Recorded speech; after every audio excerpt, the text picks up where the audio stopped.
In a dark cave, a young guy sat in shock and repeated that what happened to him would be the end of him. His hands clutched his blood-red forearm, and his thoughts revolved around death, because he did not know whether he would go to hell or heaven. He was sitting on a flat stone, and in front of him was a virtual neon yellow sign offering to see the end of this world, while the guy himself was still thinking about hell and heaven, and about what the creatures in hell think about heaven.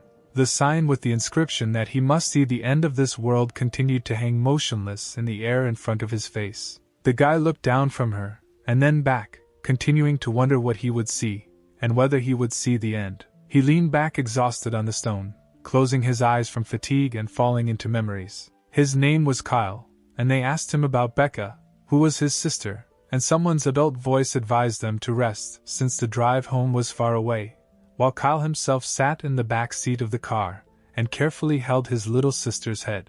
The bright light of an oncoming car suddenly illuminated the entire interior of their car. Kyle came to his senses in the same cave, on a flat stone, realizing that it was several years ago, because when he woke up, he was already in this cave, and there was some kind of book nearby in the violet light.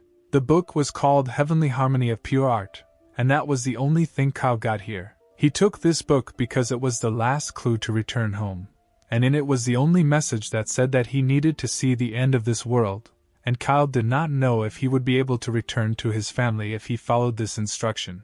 When his strength and endurance were running low, a new neon sign announced that he had completed training. Tired and exhausted, Kyle was surprised by this news. All this time he remained in the cave, tormented by gloomy thoughts. Therefore, the bright light of freedom struck him, because he could not believe that everything was over and he would be able to see his parents and sister Becca. Going to the light, Kyle left the cave, and immediately fell to his knees in disappointment. He was not at home, he was not in his home world, and the place outside the cave turned out to be another martial arts world called Mirim. Kyle hit the ground with his fists in disappointment and anger, because he hoped that after leaving the cave he would get home, but he found himself only at the beginning of another, long journey. The guy could not understand why someone unfamiliar would do this to him, because he had been in the cave for at least 10 years. Kyle stared into the void in front of him, thinking about what he needed to do to see the end of the world. Suddenly a stranger called out to him,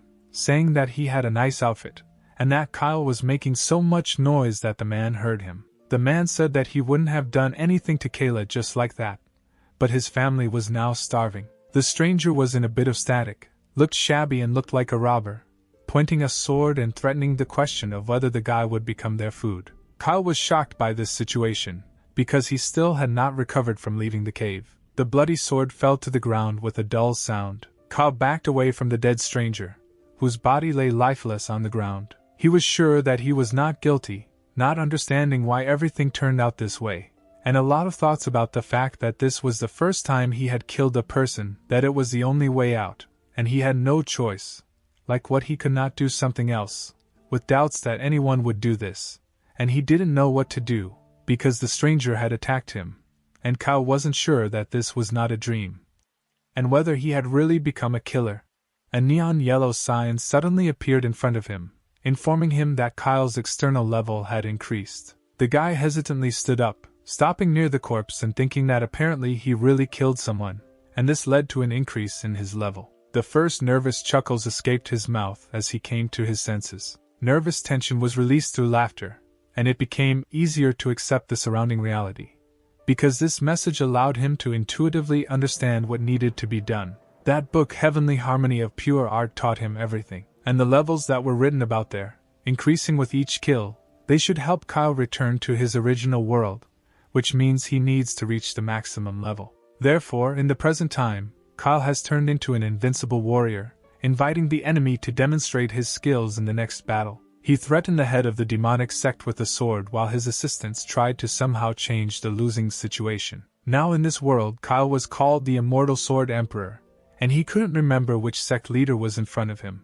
The leader of the demonic sect claimed that he was also the Immortal Sword Emperor, but Kyle looked at his clothes and realized that he was the 8th head of the sect. The guy began to count on his fingers how many previous leaders of this sect had died at his hands, and it turned out that there were already 6. Kyle said out loud with a carefree smile that the guys from this sect were strange, because he met them every 10 years. However, His carelessness was deceptive, because in just a moment he was able to summon his sword and his magical power, which illuminated his face with blue light. 1 second was enough for Kyle to cut off the head of another leader of the demonic sect with one blow of his sword, and the guy himself reported that, in general, he had fun meeting them again. The same sect acolyte who had tried to help his leader in the beginning jumped at Kyle again with his sword, shouting that he would avenge his master by killing the demon-like bastard he thought Kyle was. Kyle easily dodged the blow, asking whether the novice was serious and whether he was also a member of the demonic sect.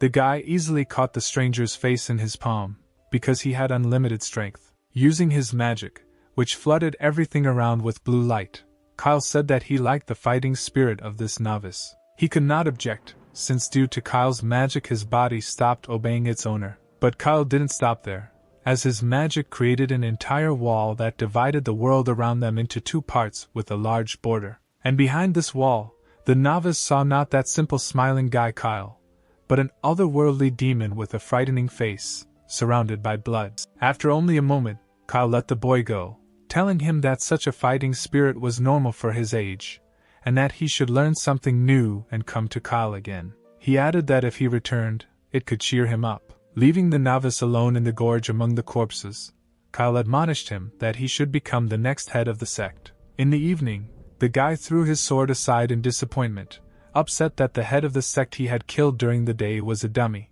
He leaned against a tree, wondering out loud what he could do to entertain his life now. Throwing his hands behind his head, he indulged in thoughts that perhaps he should create a new sect himself, much stronger than the one he defeated today, and not understanding why everything had become so boring. Tiredly opening his eyes and looking at the sky, he thought about the time he spent in this world. In the light of the full moon, he said out loud that a whole 140 years had passed since he got here. 140 years since it all began, since that car ride, the accident, and the fact that he was ready to see the end of this world for the sake of his family.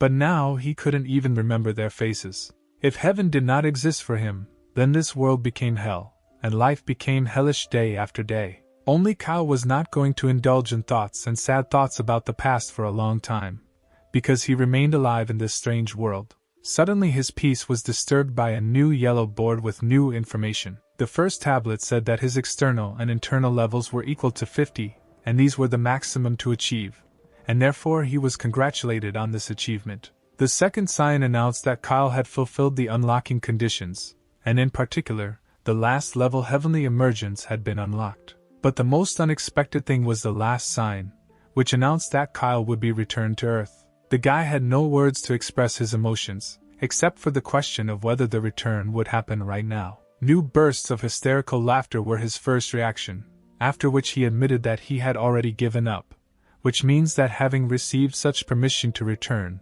he must look pathetic.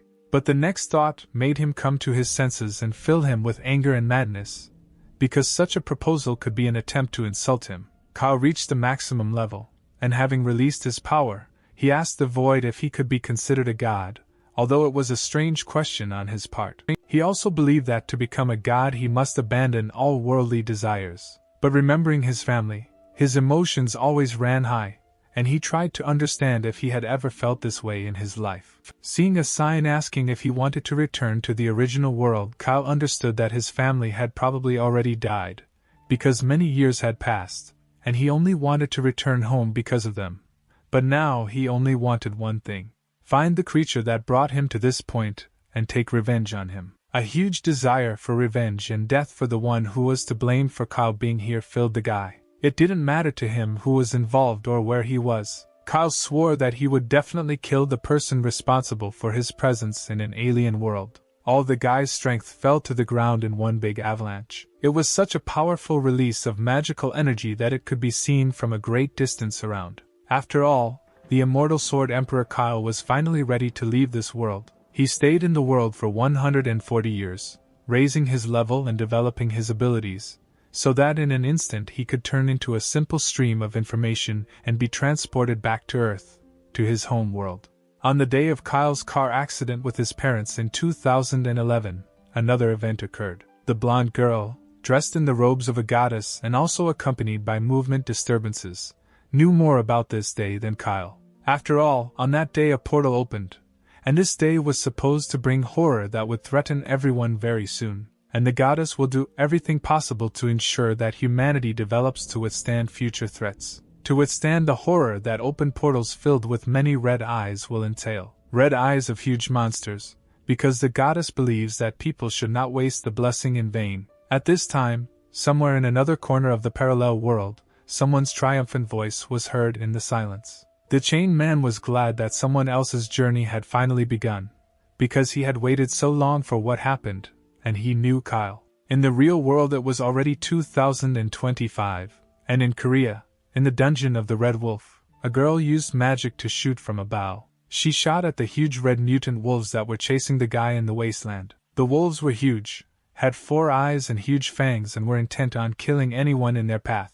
But then the girl fired another arrow filled with blue glowing power using her archer skill power arrow, and instead of defeating one wolf, the arrow filled with a spell struck many of the creatures chasing the boy at once, allowing him to survive. The girl masterfully used her skills to deal with monsters, and it was Kyle's sister, Becca, the leader of one of the groups of people fighting monsters. She jumped from the hill to her rescued comrade, saying that it was not too late and they could get out, while the rescued guy praised her skills. The guy was so distracted, forgetting about safety, and a huge wolf attacked him from behind, fatally biting him. Becca turned around at the cry, amazed that there were more wolves. The rescued man fell to the ground, quickly losing strength and life. The girl could only watch as a huge pack of red wolves killed every person in her group before her eyes. She realistically assessed the situation, realizing that there were too many monsters and they were not going to go anywhere, while her mana was slowly running out. She, too, could die if everything continues at the same pace, but then she saw someone who, as soon as she ran out into the clearing, immediately turned around and rushed into the forest. This was a young guy who clearly had no intention of helping his teammates, and was going to save himself. Becca screamed his name, calling him Gray, hoping that he would come to his senses. But her attempts were in vain, but she attracted the attention of the wolves, who immediately began to approach her. The girl tried to cast magic on the arrow, but her mana spread too slowly to be used quickly, and the situation was approaching a catastrophic failure point. Gray, meanwhile, with hysterical thoughts, ran away from the clearing as best he could, realizing that he was too reckless. Seeing his teammates being overtaken by wolves, he mentally called them insects, thinking that he should not have been part of their group, and if he lingered, he would suffer the same pitiful fate. He saw a portal ahead, hoping that he could escape as he had to. Becca was still able to fill her bow with power and release an arrow engulfed in blue flames. She stuck into the ground right in front of Gray's feet, not allowing him to run further. The girl immediately found herself behind him, turning to the disoriented guy. She was completely engulfed in a blue flame of anger, calling Gray a damn dog and asking where he was going. The guy tried to look surprised, saying that he was glad that she, their leader, survived, and addressed her as Madam, while he began to make excuses that she misunderstood the situation, and they should all calm down. Becca, not listening to his chatter, simply grabbed the guy by the collar of his clothes. She was angry and repeated that she had already told Gray that the battlefield was dangerous. Becca was very angry, blaming Gray for being a weak coward who ran away in the face of danger, and their entire team died because of him. Gray just clenched his teeth in anger, openly saying that this is so, but he is not going to die here. At the same time, the guy pushed Becky's hand holding him away, asking what if he's a coward, because he doesn't have to sacrifice his life. Becca, not too shocked by his confession, laughed, saying that he was right. Turning away and getting ready to leave him alone, she told herself that she shouldn't have expected more from Gray, because the guy was trash, and now he should have returned to his father so that he could console the winner and pat him on the head. Only now she doubted whether such a handsome father could turn a blind eye to his son's escape, and offered to see what would happen to the Dawn organization, of which his father was the head. Becky's blackmail worked, causing Gray to become very angry. The girl was about to go in the other direction when the guy called out to her. Gray was not going to let her go so easily, because now she could ruin his reputation with her knowledge of his meanness. He activated the Rockbreaker fighter skill, concentrating his mana into red power to strike. The charge of magic hit Becca, who was not expecting this, right in the chest. The force of his attack was so great that it threw her several meters away, causing her to drop her bow. With a cry of pain, Becca flew to a distant tree, hitting the trunk hard. Gray froze next to him, enjoying his victory over his defeated opponent. The angry guy grabbed her by the hair, angrily calling her names and pressuring her that no one needed her, because she didn't even have relatives. Approaching her face, the smug Gray mocked the girl, saying that although she was strong and famous, she could not even imagine what would happen to her in his hands. The embittered coward was going to denigrate her by glorifying her, but in a bad way with the help of his words. He intended to tell everyone that the leader Becca was the one who failed everyone and led to their death, and as a result of the raid into the dungeons, her entire group died due to her fault. Gray again concentrated the mana in his fist, confirming with the girl that his story was quite plausible. Becca did not have enough strength and energy to respond to the traitor. Gray raised his hand to strike her, so that with the last words that leader Becca did a good job, he could finish her off. Lightning bolts of blue magic illuminated everything around with a loud roar and split the skies, striking the ground behind the shocked Gray, distracting him and preventing him from finishing off Becca. In the swirl of dust and wind, a familiar dark silhouette appeared at the sight of the blue energy lightning strike. It was Kyle, finally transported to his home world. The guy looked exactly the same as he had in Mirim, with long hair, loose clothes and no trace of the age he had spent there. The 2 signs in front of his eyes announced that he had reached the maximum outer and inner levels of 50th, and that he had returned to Earth. Kyle slowly realized what had happened, beginning to rejoice that he was finally back. He began to laugh hysterically again, thinking that returning to Earth was a reward for reaching the maximum level.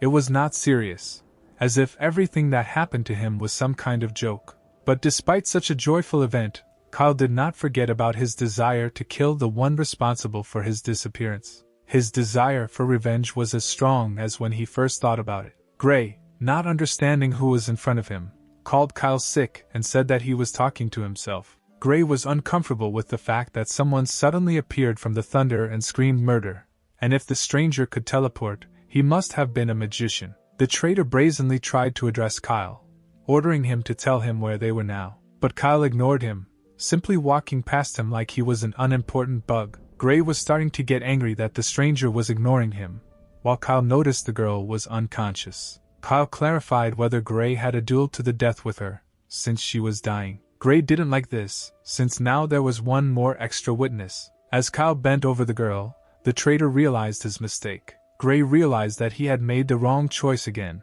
because the stranger could see what happened to Becca, which means he couldn't just let him go, and it would be better to get rid of him. The traitor tried to understand what the stranger was doing, but he was too afraid that he would understand what happened or find out the truth, so he again activated his power, saturating his fist with red magic, and he did not care what the stranger did, since he should have simply been eliminated, as another obstacle.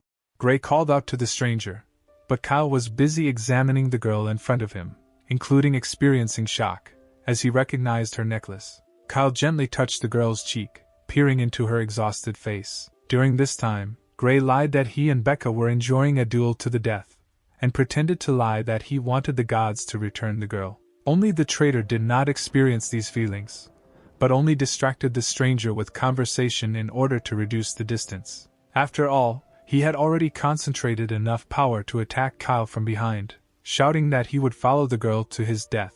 Kyle's blue magical power gathered around him at that very second. Strong and energetic streams of blue magic stopped Gray. Kyle had too much control over the power that was now around them, blocking them from the outside world and suppressing everything around them, and the stranger's aura was frightening and deadly. Gray did not expect such strength from a nondescript opponent. Kyle was too powerful and angry, and his unbridled power swirled the air around the guy hovering above the ground. Gray could only watch everything around him in fear and amazement. Kyle, using his full power so that even his eyes glowed blue, asked if Gray knew who he was. Concentrating his forces into stable blue lightning, Kyle called Gray a youth, ordering him to say his name, but Gray didn't know him, so Kyle introduced himself, saying that he was the Immortal Sword Emperor. He said his name Kyle, and his strength was so great that his eyes glowed with blue energy. The angry magician loomed over the frightened guy, telling him that even if he called his name,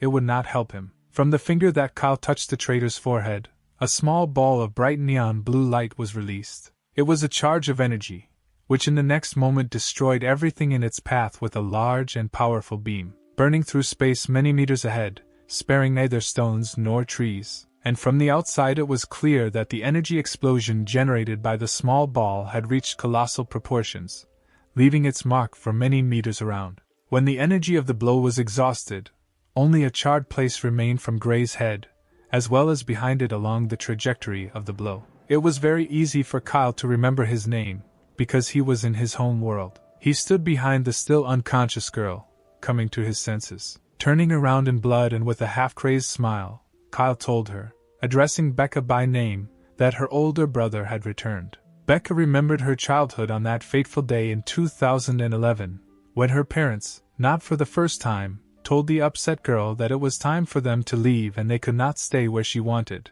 and if Becca really wanted, she could stay in alone. Her parents went to the car, saying that it was already getting dark, and she should still go with them. Only her brother, Kyle, remained nearby, asking if she really liked the amusement park that much. He smiled because he was worried about her, advising that if Becca still decided to stay in the park, then their parents could have big problems. Becca didn't want to agree with him, only hugging the bear closer to her. She wanted to stay at the amusement park, not because it was good, but because if she went home, she didn't know when she would see her brother next, since her mother said that Kyle wouldn't come to them that often, because then school began. Kyle touched his sister's hair, calling her name to get her attention. He asked if Becca knew how much Kyle loved her, and then followed up by saying that even after school, he would come and visit her. Becca listened with tears in her eyes to these words, and to the fact that Kyle suggested that next time they also go for a walk to this park to spend time together. She would never refuse Kyle, so she immediately collected herself and answered with consent and a bright smile. Therefore, when Kai again asked if everything was okay and if she was ready to go home, Becca agreed and asked her brother to carry her to the car on his back to enjoy these moments fully, and Kyle replied that at least this time he would carry her. Every time he won't be able to do that, because Becca is heavy, which caused his sister to feign indignation, and she asked him to carry her every day. These were the last bright moments of her memories before the car accident that happened on the highway that same day. Becca blamed herself for the accident, thinking that everything happened because of her stubbornness and desire to take a walk in the park, because their parents died in that accident. And when Becca came to her senses in the wrecked car and called for her brother, she received no answer. The place where Kyle sat and had his seatbelt on was empty because her brother had disappeared. In the real world, not the girl's memories, Kyle used his power to heal her. Becca came to her senses with a scream, opening her eyes and taking a deep breath. She immediately tried to get up, but was in pain, while Kyle told her that he had healed her with spiritual power, but since the wound was deep, she would not be able to move painlessly right away. The girl looked at the guy with distrust and without a grain of recognition, asking who he was, to which Kyle replied with a short pause that he thought she recognized him. The guy pulled his hand towards her pendant, which she immediately grabbed and covered with her hand, while the stranger told her that he was happy to see her again, and that he had grown so much and had become much heavier since their last meeting. But this didn't stop Kyle, and he took Becca's hand with a smile, saying that he had probably changed too. Becca was shocked at how much the stranger reminded her of him, her older brother from the bright memories of the past and the day of that terrible accident. After all, it was Kyle who gave her that pendant with a photo of their family, and said that even if he wasn't there, she should never give up and should always be strong. Becca swallowed her words, realizing who was standing in front of her. She began to cry with happiness, because her brother was such an idiot, suddenly disappeared, and now appeared. Kyle hugged his sobbing sister, holding her soothingly to him, saying that he understood how hard it was for her. But Becca came to her senses, pushing her brother away with a sharp movement and taking a fighting stance, as she remembered that Gray was supposed to be somewhere nearby. Kyle turned serenely towards the crater where the body lay, asking if his sister was talking about this guy who tried to kill her. Becca was shocked to see both the crater and the corpse inside it. The body showed no signs of life and did not move. Becca asked Kyle why he killed Gray, and her brother, confirming the traitor's death, asked what was wrong with this situation. The girl abruptly grabbed his hand, pulling him in her direction. She said in fear that they needed to escape from here as soon as possible. Becca lived in one of the high-rise buildings in an ordinary city, in their previous apartment, while the girl sat on the sofa, Her brother looked around, making sure that over the past years the house had remained in the same condition as it was. Becca, meanwhile, was pondering the situation, telling her brother that they were in for a big problem, as Director Khan was due to arrive soon. Kyle didn't know who it was. He asked his sister, and she explained that this was the director of the Dawn Guild, and also Gray's father, and since he was a local mafia, he was known for his cruelty and ferocity. Director Khan was one of the 11 high-ranking hunters in Korea. Becca looked at her watch, noticing that it had been a long time since she was unconscious, and most likely Director Khan had already been informed of her son's death. She said out loud that she was the only one who survived that raid, and that means she would definitely be suspected of something. Kyle couldn't understand why this could cause so much trouble. The guy, with slight arrogance, clarified, since this brings so many problems, why isn't it easier for him and his sister to simply get rid of this group by killing their leader? Becca immediately brought Kyle down from heaven to earth, pulling him by the cheeks in a family-like manner, and not allowing him to pompously say that he was the immortal Sword Emperor. Although the girl agreed that her brother's words made sense, she noticed that Mr. Kong had a level above 50, and also a rather high position. And then Becca flared up, screaming at her brother for calling himself the immortal Sword Emperor, indignantly. Who even says that? What does it mean? And if her brother has been gone for 14 years, and now he's saying something like that, is that all? It's good with him. Kyle was only surprised that she said it so directly, while the girl complained that she did not know what to do, because neither her father and mother nor brother were nearby, and asked if Kyle understood how much it was hard. She continued speaking, stopping at the fact that Kyle had appeared so unexpectedly when the guy himself froze in front of their family portrait. He upsetly clarified that her words meant that her parents had already died. Kyle, with some confusion, asked his sister if he had said something strange or maybe his tone was too rude, while the girl tried to understand what he meant. Reluctantly, the guy explained that he was in a place called Murim, but the reason why he was there was not important for the conversation. Kyle turned to his sister, asking her to tell him everything that happened while he was gone. He was interested in who the hunters were, what kind of guilds appeared, and whether in this world there was the concept of level that she mentioned. Becca stopped him, asking him to wait, since everything was complicated enough to explain everything, and her head was threatening to explode from so many events. She stood up, preparing to leave, saying goodbye that she would tell everything later, since she had one urgent matter and she needed to go away. Kyle asked where she was going, and Becca, showing her car keys, said that she would go to Dawn, asking Kyle to stay here and not do anything. Kyle walked away, opening the door and deciding to wait for her in his old room, where everything was left untouched, as if he had been in it yesterday. The guy remembered his sister's indignant reaction to his words, realizing that he had traveled alone for a long time and reached the top. And now he had to become an older brother again, and it was so long ago that he barely remembered anything. Kyle was determined, remembering what his sister had said, including about Mr. Khan, and the guy decided that he should find out more about him. And then the sounds of impacts shook the front door,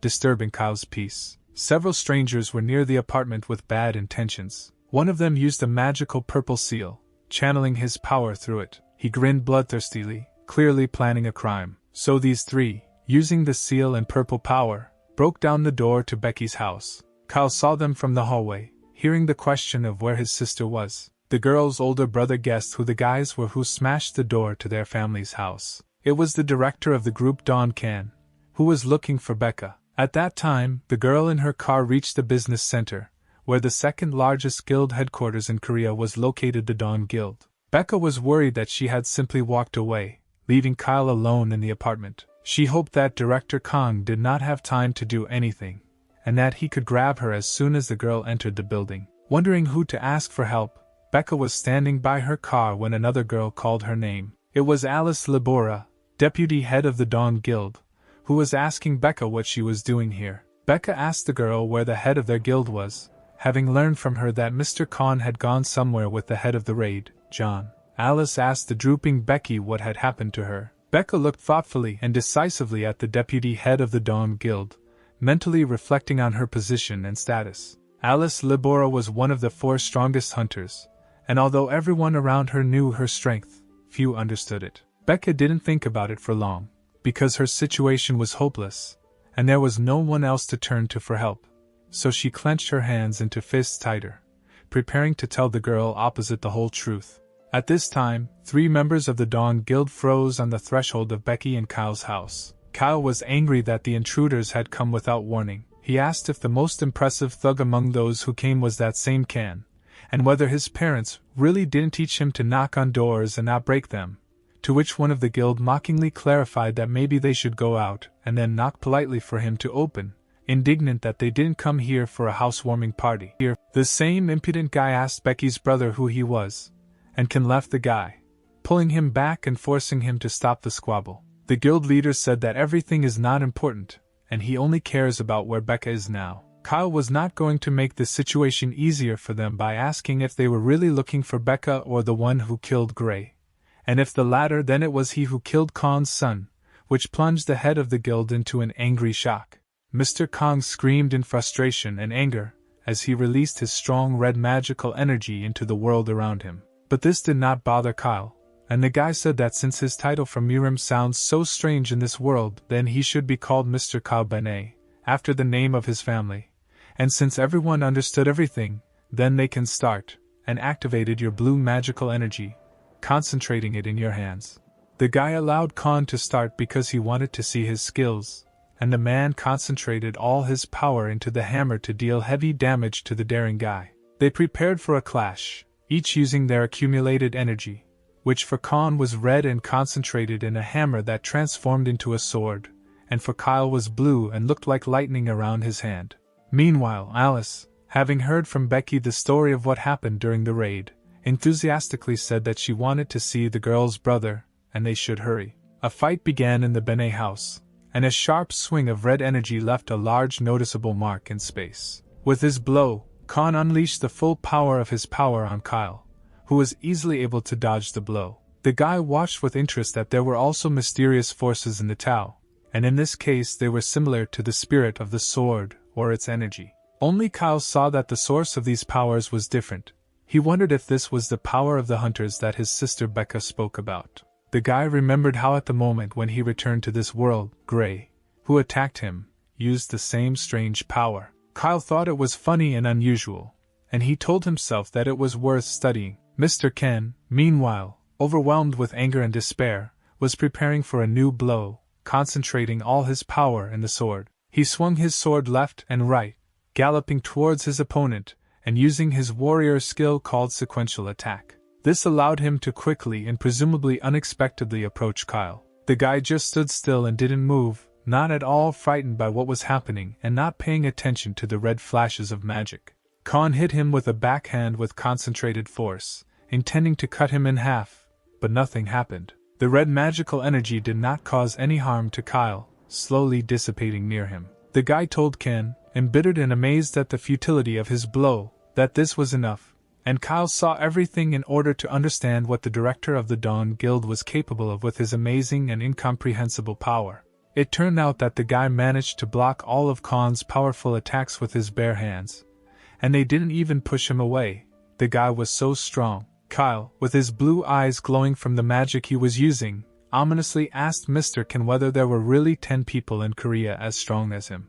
At this time, Mr. Ken's assistants became more active, planning to attack Kyle from both sides, while he blocked their boss's sword with his hand. They tried to unleash their blows on Kyle at the same time, but were met with a blue glow that countered their blows. The guy waved them away as if they were annoying flies, saying that they were just bothering him, when another of the henchmen prepared fire seals to attack Kyle. The guy only had time to feel the heat from the fire aimed at him. Several seals hit him directly in the back, exploding dangerously close in an attempt to damage and destroy him, because the owner of these seals, one of the minions of the guild leader, used a magician's skill called fireballs. Director Kong and the others watched as the flames exploded right next to Kyle, and one of the henchmen exclaimed triumphantly that they had succeeded. Several more guild henchmen with swords attacked Kyle's figure blazing with magical fire, intending to pierce him through. Only now Becky's brother, still engulfed in magical orange flames, again stopped the blade of the blade aimed at him with his bare hands,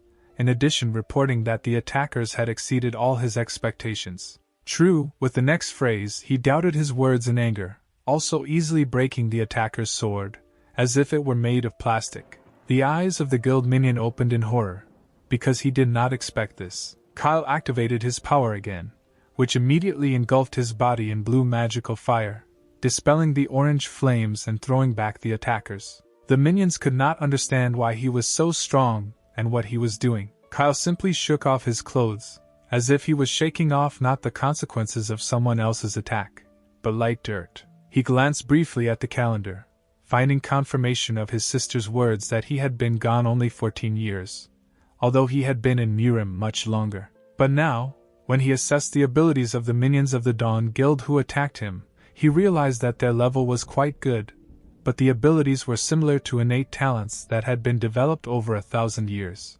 And looking at the head of the guild, Kyle did not understand how people were able to overtake Murim in 14 years.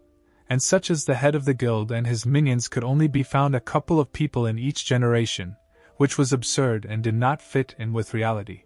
Kyle also remembered that he himself was a similar inconsistency, because in Murim he had a low cultivation level, but he was much stronger than many. Therefore, he was able to defeat a huge number of opponents when he fought in Murim, and the reason was that the hierarchy of Murim's power did not affect him, and the power of those around him was just words. Then he took advantage of the idea of rebuilding his abilities and rising to the very pinnacle of power. So Kyle defeated everyone in Murim who was at least a little interesting or dangerous to him. Alice and Becca hurried across the bridge to Benet's apartment. Becca herself, while driving the car, could not believe that the deputy head of a large guild wanted to see her brother. The girl glanced furtively at Alice, wondering why such an influential girl as Libora needed her unremarkable brother.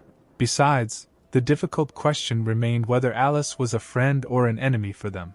Then, in the parking lot, Alice asked Becky for permission to meet with her brother, Kyle Bennett, promising that in return she would report the incident with Gray as an accident. Libora also promised that she would talk to the guild director, and Becca thought that this was an excellent and generous offer that she should not refuse. And now, when Becca takes Mrs. Libora to her home, she only thinks about whether Alice is her brother's enemy or not, and does not understand why the girl in her car is silent. As if reading her thoughts, Alice Libora took the words, reminding her that Becca had said that her brother, Kyle, had been missing, and asking how many years, to be exact, he had been missing. Becky's words, confirming her brother's absence, struck Alice with their timing, because Kyle disappeared in 2011 and had been missing for 14 years. It seems that Alice perfectly understood where Becky's brother was, since, like Kyle himself, she translated 14 years into 140 years, which actually passed in Murim, and Libora was even mentally afraid to imagine how strong the guy would be. Therefore, the deputy head of the Dawn Guild asked another question, asking Becca what kind of person her brother was, to which the girl hesitantly replied that he was sweet and kind, remembering his former self. Becca was pleased to talk about her brother, and she also noted that he was smart, and Alice asked if he studied, meaning higher educational institutions. Sister Kayla named the university where her brother studied, and remembered that he also helped her with her homework, and Alice was surprised by the name, because it was difficult to get there, noting that the girl's brother probably studied very well. Becca just grinned at this, reporting that he was just very persistent, explaining that once Kyle took on something, he did it to the end, and did not stop until he reached the end.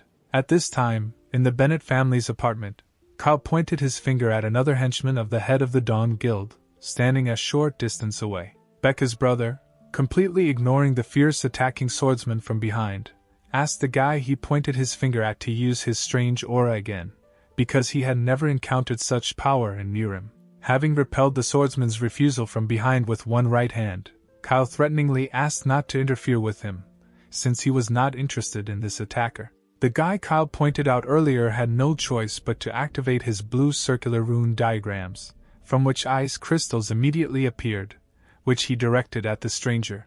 Kyle repelled them with a simple shield, so that not a single shard of ice reached the target, and the guy himself commented that he liked the coldness of the henchmen who attacked him, and in Murim this can only be found in the Ice Palace in the North Sea.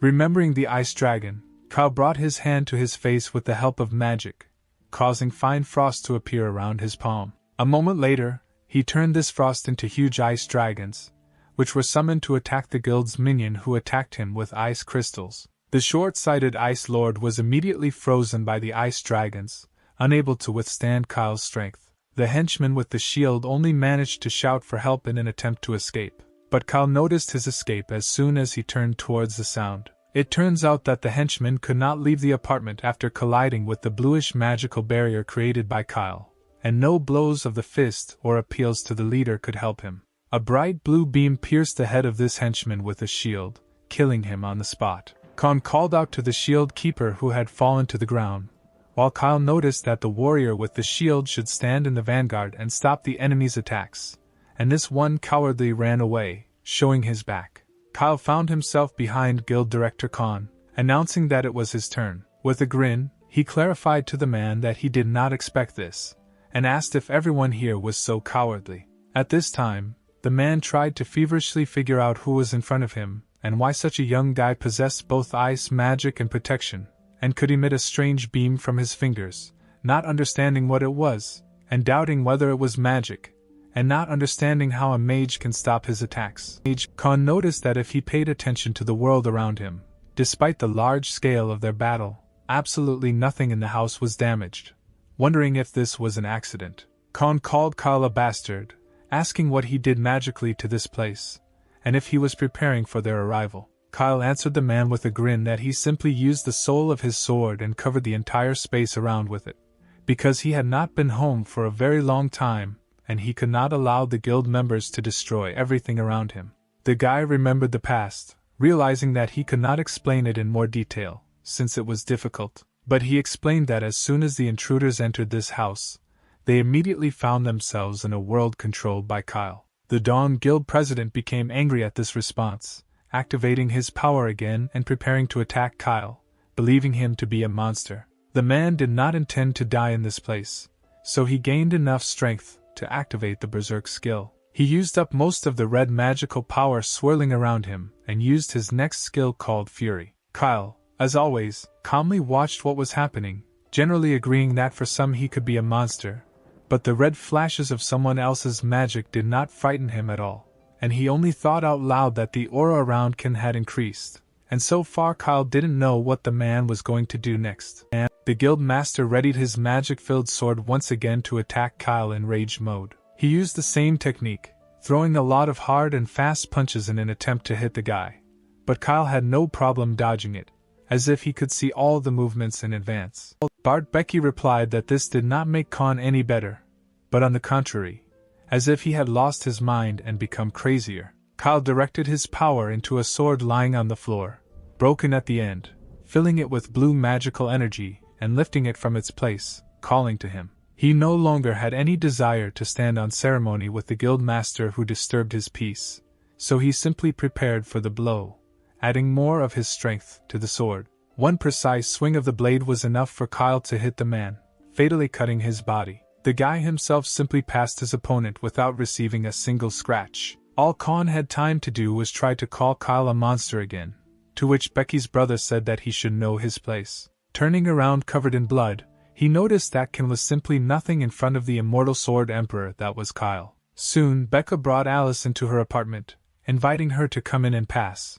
but was surprised that the front door was open, looking inside in shock. Her brother was diligently wiping someone's blood off the floor, and nearby bodies were piled on top of each other, and in response to his sister's indignant question about what happened and why the front door was open, he only said that she was late.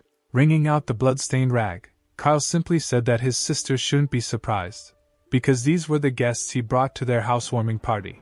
But Becca did not understand anything, indignantly clarifying what kind of housewarming party it was, and how it could turn into a bloodbath. The sister insisted that she had just arrived, and here it was, insisting that her brother explain himself, but Kyle only replied that he liked his sister's determined look, and in New Rhyme's world she would have become much stronger. Alice casually noticed that there seemed to be fun in this apartment, and Kyle only noticed her, mentally asking who she was. After all, he felt how the heavenly harmony of pure art resonated next to her. Alice, in turn, peered at Kyle, wondering who he really was. She looked at the guy smugly, mentally noting that apparently he thought that he was the only one who was in Nirim, and that it was a great surprise for him to meet someone who could be aware of the place where he had been missing for 14 years. On a sunny day, the world around the Bennett house was quiet and calm. Becca slept peacefully in her bed, undisturbed by anything. Suddenly the girl woke up, sweating from one frightening thought. She abruptly rose from the bed and headed deeper into the apartment to make sure that she was just having a nightmare. Stopping at the threshold of one of the rooms, she hesitantly called out to her brother, realizing that she could not find him. Standing in the rays of the morning sun, Kyle, already with a short haircut and in clothes familiar to this world, noted in surprise that Becca got up very early. The girl turned around, not expecting to find him at the window. Kyle smiled carefreely as he stood by the open window, with a little concern, asking his sister if she thought he had disappeared again. Becca was glad that she wasn't imagining everything and that her brother was really next to her now, so she asked why he didn't sleep longer. The sound of an incoming message caused Kyle to break away, asking her sister to pause the conversation, and Becca agreed. Kyle read the text carefully, taking the message seriously. It was a message about an important call, and the guy went into another room to answer, leaving Becca alone. The girl from the window saw him leaving the house, worried that a week had passed since his return, and everything seemed unreal to her. That meeting between the deputy head of the Dawn Guild Alice Libora and Becky's brother passed without much result, because they didn't talk about anything, and the only thing Alice said then was the promise of a new meeting. It was also strange that after some time people from the Dawn Guild arrived and took the bodies of Director Khan and his subordinates. A news report the next day informed the townspeople of Gray's death and Director Khan's resignation, and numerous news articles were filled with speculation about the motives behind Director Khan's abrupt choice. Alice Libora kept her promises and the Bennett family was not harmed. Becca, watching from the window as her brother talked to the driver of the car that had just arrived, remembered that she, as the only survivor of the Red Wolf's dungeon, was given a long vacation. The girl knew that at the time of the call, Alice Libora was talking with her brother and invited him to her place, so she wondered what the deputy head of the Dawn Guild wanted from Kyle. Looking at Kyle leaving, Becca quietly said that he should return unharmed after the meeting with Libora. Alice sat alone at a table in an authentic Chinese-style cafe. She was enjoying tea from a small light bowl when a guest disturbed her, stating that she had so nothing to do at the moment. It was Kyle, who had come at the girl's invitation, and clarified that their small family with Becca had been under 24-hour surveillance since the moment he met Libora, and wondered what could be interesting about that. Alice smiled innocently, pretending to be embarrassed that her surveillance had been discovered, and said that it was for the safety of their family, but Kyle, sitting down at the table opposite her, waved it off, saying that this situation could be left out. Kyle took a sip of tea from the bowl, immediately recognizing the variety. Libora was glad that the guy recognized the type of tea, which was called Chi-Shan's Silver Needle, and she shared that she often goes to this particular tea shop to taste this rare tea. Alice didn't intend to drag out the small talk for long, getting straight to the point and asking Kyle for a story about her arrival in Murim. Kyle replied with a smile that the meeting with Murim left him with bad memories and he didn't like it too much, so he invited the girl to be the first to tell about her experience. She put the bowl back in the saucer, saying that at the moment there were only 3 repatriates, those who returned from Murim, 2 of which were her and Kyle himself. The third person to return from Murim would be the head of the Twilight Guild, Max Paxwell. The Dusk Guild was as influential and strong as the Dawn Guild and had the same huge number of hunters, but at the moment both guilds had differences and did not get along with each other. At the same time, Elisa said that she and Maxim once compared their stories of being in Murim and found out something in common. They disappeared together in 2011 and both ended up in an unfamiliar cave. Each one had a mysterious treasure on one side called the Heavenly Harmony of Pure Art, which was a glitch book engulfed in purple magical fire, and on the other side of the cave there was an exit to a world called Murim. Alice reported that it was a similar experience between her and Max and asked if Kyle had the same experience. The guy remembered how, upon leaving the cave, 2 signs appeared in front of him, asking if he wanted to return to the original world.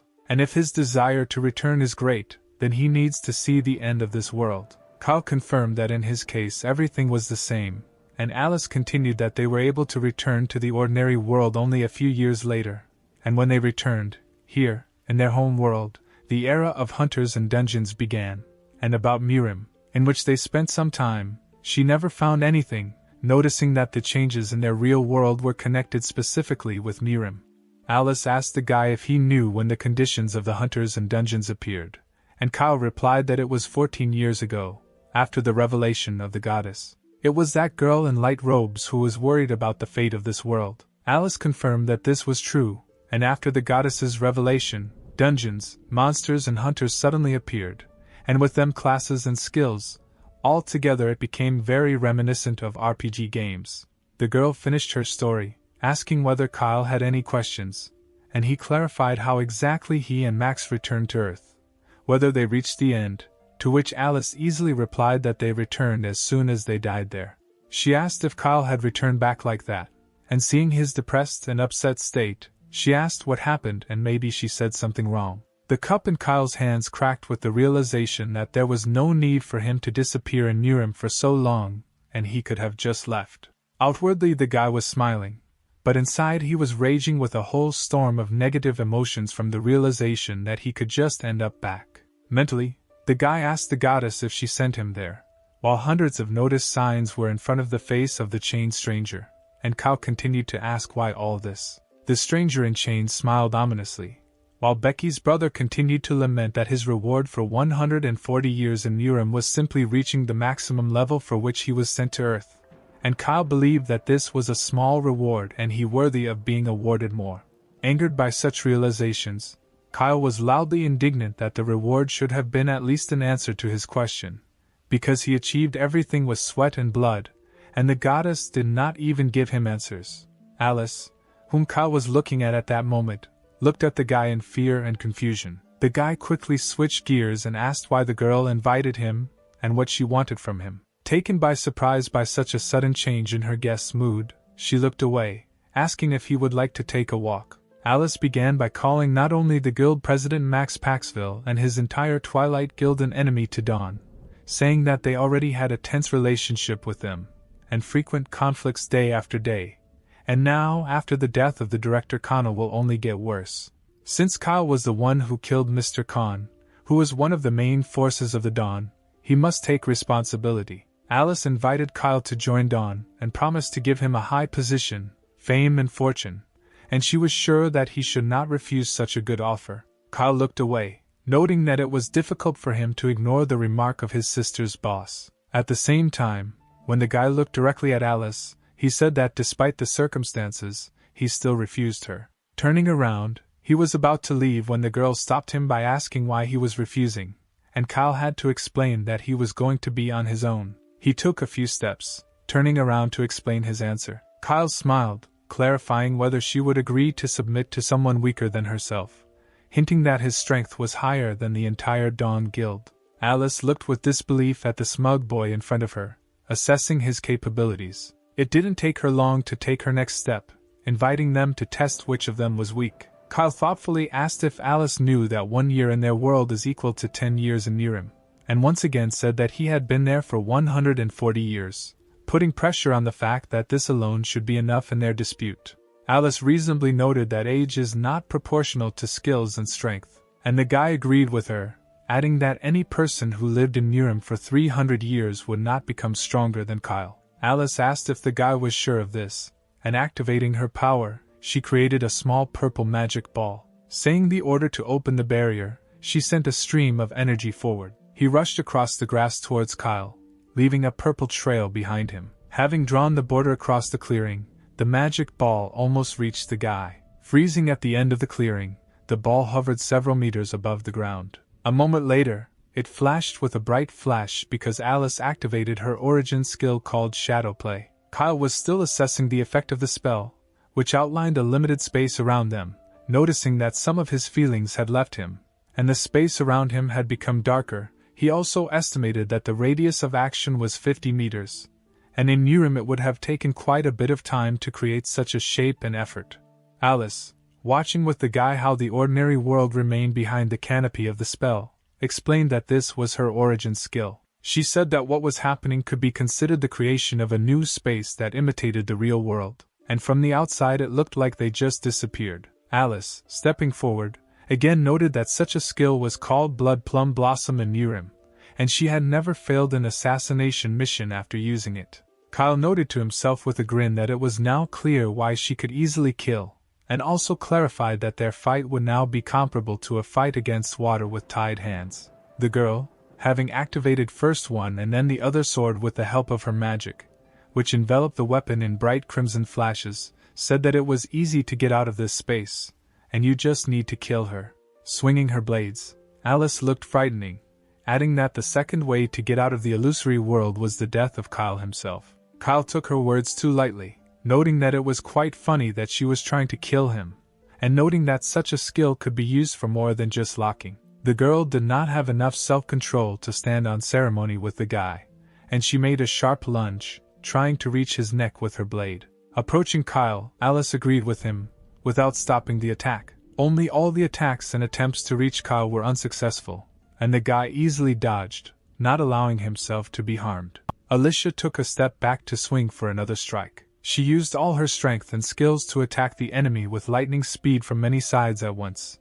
But this was not a problem for the guy, and he easily repelled all her attacks with his hand. Kyle maintained an indifferent expression on his face, as if the girl's blows, even theoretically, could not cause him any significant harm. Alice took a few steps back in order to gather her strength and approach the enemy with a new attack. She crossed her blades to send a new stream of offensive magic towards Kyle. The guy had to jump away to avoid the blow, noting that he found it interesting that Alice was able to change the direction of the daggers with one hand, and this was a unique form of weapon. Kyle said that only the best assassin in Nirim, whose name was the Dark King, possessed such a technique, who had the special skill Moonlight of the Bloody Path, and Alice was surprised that Kyle recognized her at first sight. Becky's brother smiled, saying that he had already met with a boy who claimed to be her successor, but then Kyle himself was young. Finishing off the girl mentally, he reports that this is why he instantly killed him. Alice froze in shock at this news, not expecting such a denouement. Kyle stood aside, saying that he would give the girl 3 tries to use her skill from Mirim to try to get him, and if she could harm him, then he would agree to join Dawn. The guy invited her to start, and Alice grabbed her dagger more tightly. She began to concentrate mana around herself again, creating a dark red cloud of power, agreeing to start attacking. Kyle, observing not only Alice, but also his own feelings, noted that in Labora's world, which she created, it was as if feelings disappeared, as if there was nothing there, and he even slightly felt like a lost kitten in a huge hostile environment, wondering the question is whether this effect was due to her skill and strength. Meanwhile, smoke swirled in the dark red fog, creating whirlpools within which purple magical flashes were born, clearly posing a threat to Kyle in the future. The guy watched this with a relaxed smile, as if he had not seen anything new in such a technique. Meanwhile, magical clots soared upward, combining into a large whirlwind not only of air, but also of stones. For a few moments they hovered high on Kyle, and then, filled with magical energy, they gained strength and chose the direction to strike. In an instant, they all rushed down in an attack on the guy who jumped to the side, picking up speed and trying to inflict significant damage on him. Kyle extended his hand, quickly summoning his blue magical energy and concentrating it in one place. He fired numerous magical blasts to the sides, smashing all the projectiles flying at him with his blue energy fire. The guy jumped to the side, watching as his mana easily destroyed the hostile red flashes. He raised his hand in a defensive gesture, commenting on his opponent's attack as not bad. His extended arm acted as a shield for Alice's next attack, which Kyle easily calculated, parrying without the slightest loss to himself. Grinning, he informed the girl that she was quite far away, noting that this was her second attempt, causing the girl to be dissatisfied with his reaction. She jumped to the side to maneuver, noting that she knew about it. Having retreated a short distance for the next attack, Alice reported that in the world of Nirim there was the strongest man named Shaolin, and he lived there for 150 years. And since Kyle lived there for about the same amount of time, he was most likely comparable in strength to him. Kyle, who did not attach such pathos and significance to this, and even after Alice's words that most likely he was the strongest person in the world of Nirim, only nodded, disinterestedly agreeing, striking the girl with his indifference. Alice activated the streams of her energy, which immediately raised pillars of stones from the ground nearby, showing her power. The girl, surrounded by dark, bright streams of her energy, spoke out loud about her desire to kill Kyle, wondering what would happen next.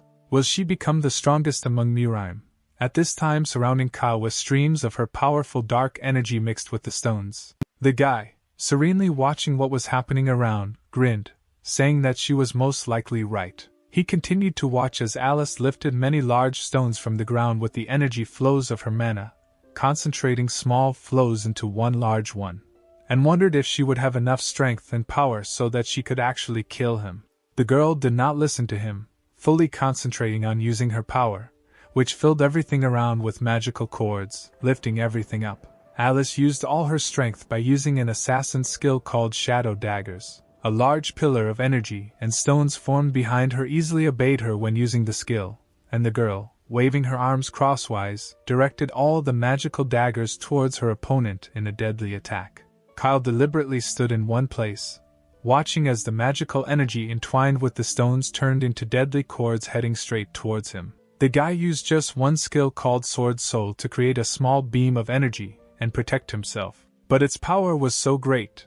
The force of the explosion even from a small energy ball was colossal. This energy and strength was enough to instantly dispel all the dark red magical strands designed to kill him. Alice could only wonder at the strength and power of this guy. True, after the flash, which almost blinded her, a huge stone flew towards the girl, which she had not expected. She tried to move to evade, but realized that it was impossible. Something held her back, not allowing her to move even an inch from the site of the attack of the huge stone. Someone's hand swung with force to strike. Kyle stood between Alice and a huge stone with one blow of his fist, crushing the latter into 100 small pieces that flew in the opposite direction from the force of the blow, thereby saving her life.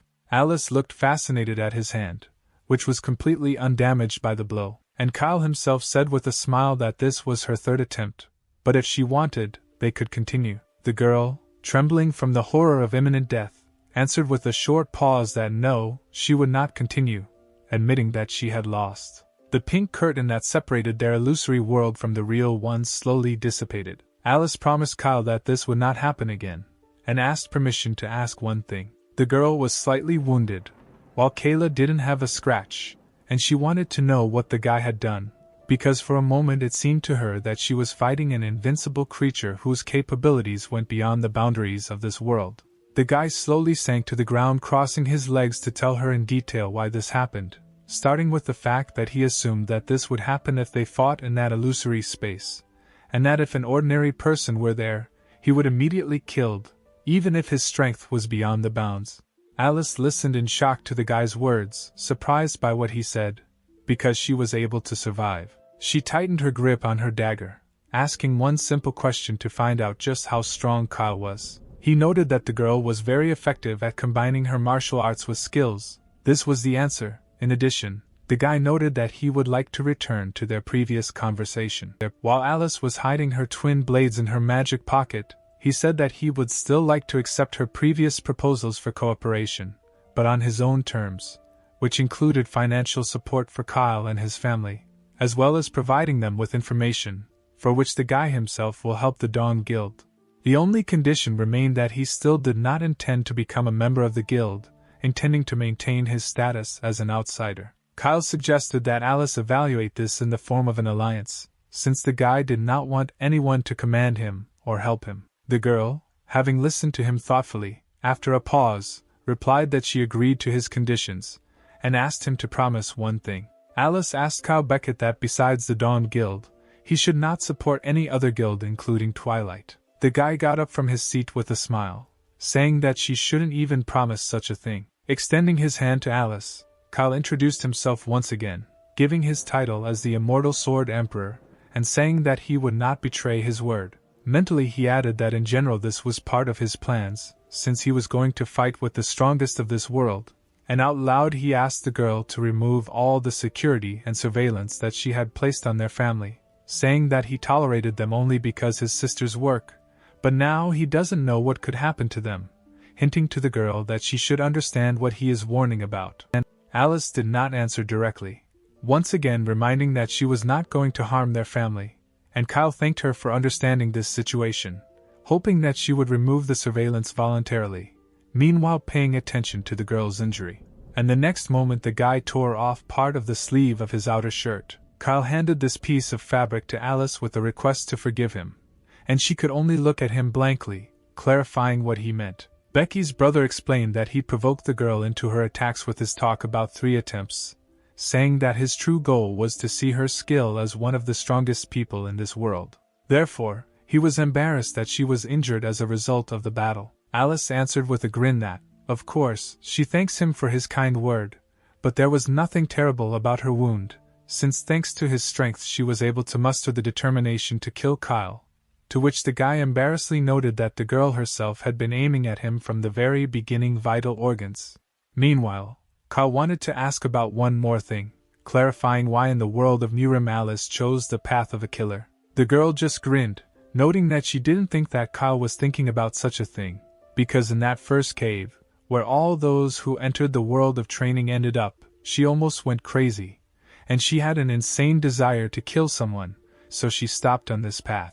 Kyle took note of the girl's choice without responding. He remembered again the system messages popping up asking if he wanted to return to the original world. And if he really wanted this, then he needed to see the end of this world. Kyle answered to himself that he expected that Alice would be able to understand him, because the guy was thinking about such a message the whole time he was there. A business class car stood at the edge of the forest waiting for its passenger. The driver looked at his watch impatiently, as his boss was late. He heard the sound of the back door opening, and through the rearview mirror he finally saw the one he had been waiting for so long. The driver immediately turned to the passenger, seeing her injury and asking if everything was okay with the deputy head of the guild, clarifying that she even used shadow play, and wondering how strong her opponent was.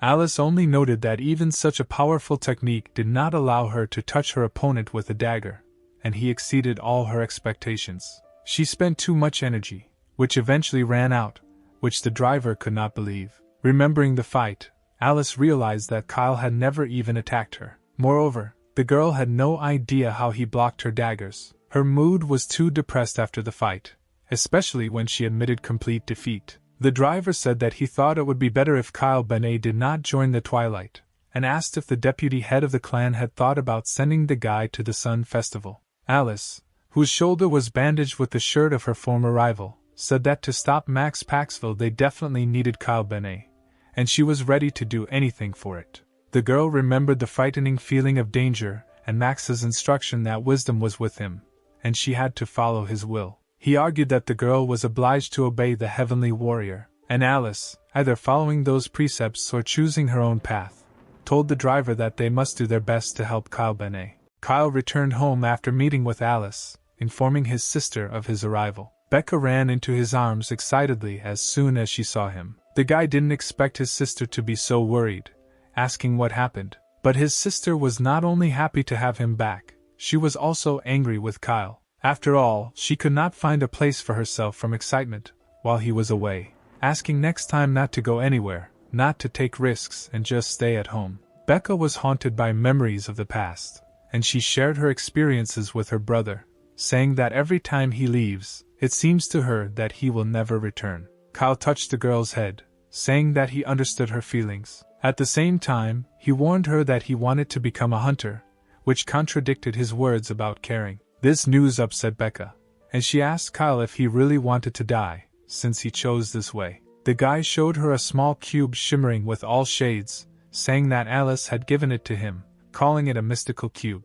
Kyle said that Libora said that only with this cube could Kyle get the hunter status window, to which Becca, who was skeptical, also wished her brother good luck without due joy. Her mood did not knock down Kyle's determination, and he took the cube, preparing to begin his journey. The mystical cube in his hands began to glow, activating and beginning the process. Bright multicolored lights illuminated Kyle and the entire room. Gradually, the glow of the cube began to fade, as did its integrity. The cube floated with its edges on top, as if it had melted. Eventually, the light emanating from the cube finally went out, leaving the guy with the remains of the cube in his hands. Confused and slightly upset, Kyle asked his sister whether Alice Libora had deceived him, but Becca said that it was as it should be and advised him to shout status window. The brother listened to his sister's advice and uttered the cherished phrase, immediately after which two different information signs opened in front of him, one of which was blue and the other yellow.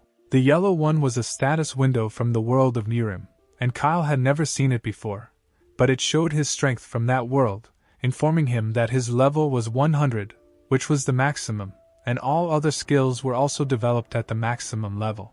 When Kyle looked at the blue sign, trying to understand what it meant, empty meanings appeared before him. The blue plaque symbolized the status window of the hunters, characterizing Kyle, indicating that his level was first, and his health bar was full. He had one stat point available, which he could use for strength, endurance, agility, intuition, or spirit.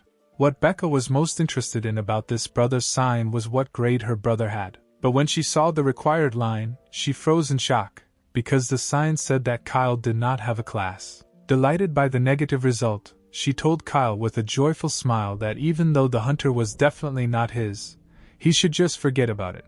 And Kyle looked at her incomprehensibly, clarifying why she had decided so. Becca clarified whether she told him about the hierarchy of hunters, and realizing that she did not, said that hunters are divided into 6 classes, the first of which were warrior, priest, and mage. Then came the priest and the assassin and the archer, but there were many more classes, if the higher ones were included, and these 6 were considered the main ones. For example, Becca was from the archer class, and her highest class was a sniper, and the girl also added that the main classes are innate, and cannot be changed in any way. And Kyle has no class at all, which means he didn't have a chance from the beginning and won't have a chance in the future. Defeated by this knowledge, Kyle sat deflated while Becca continued, saying that in general you can become a hunter without a class, and the whole problem is only in skills, hoping that in this way she could completely demotivate her brother, and hoping that he would give up.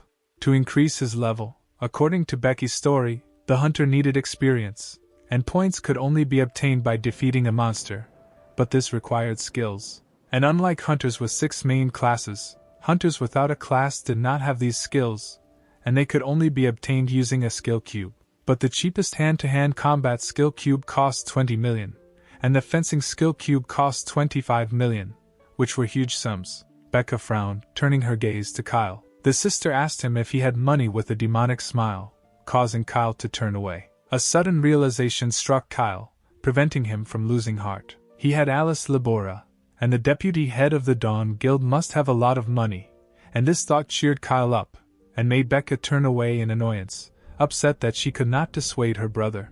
Kyle took a deep breath, mentally noting that he might have problems without this alliance with the Dawn Guild, but then he remembered that this was not his main problem. Remembering his life in Mirim, he wondered why he did not have a class, because he was a genius, which, in his opinion, would not be seen in the history of Mirim. And here he did not have the talent of a hunter, because such a discrepancy was impossible.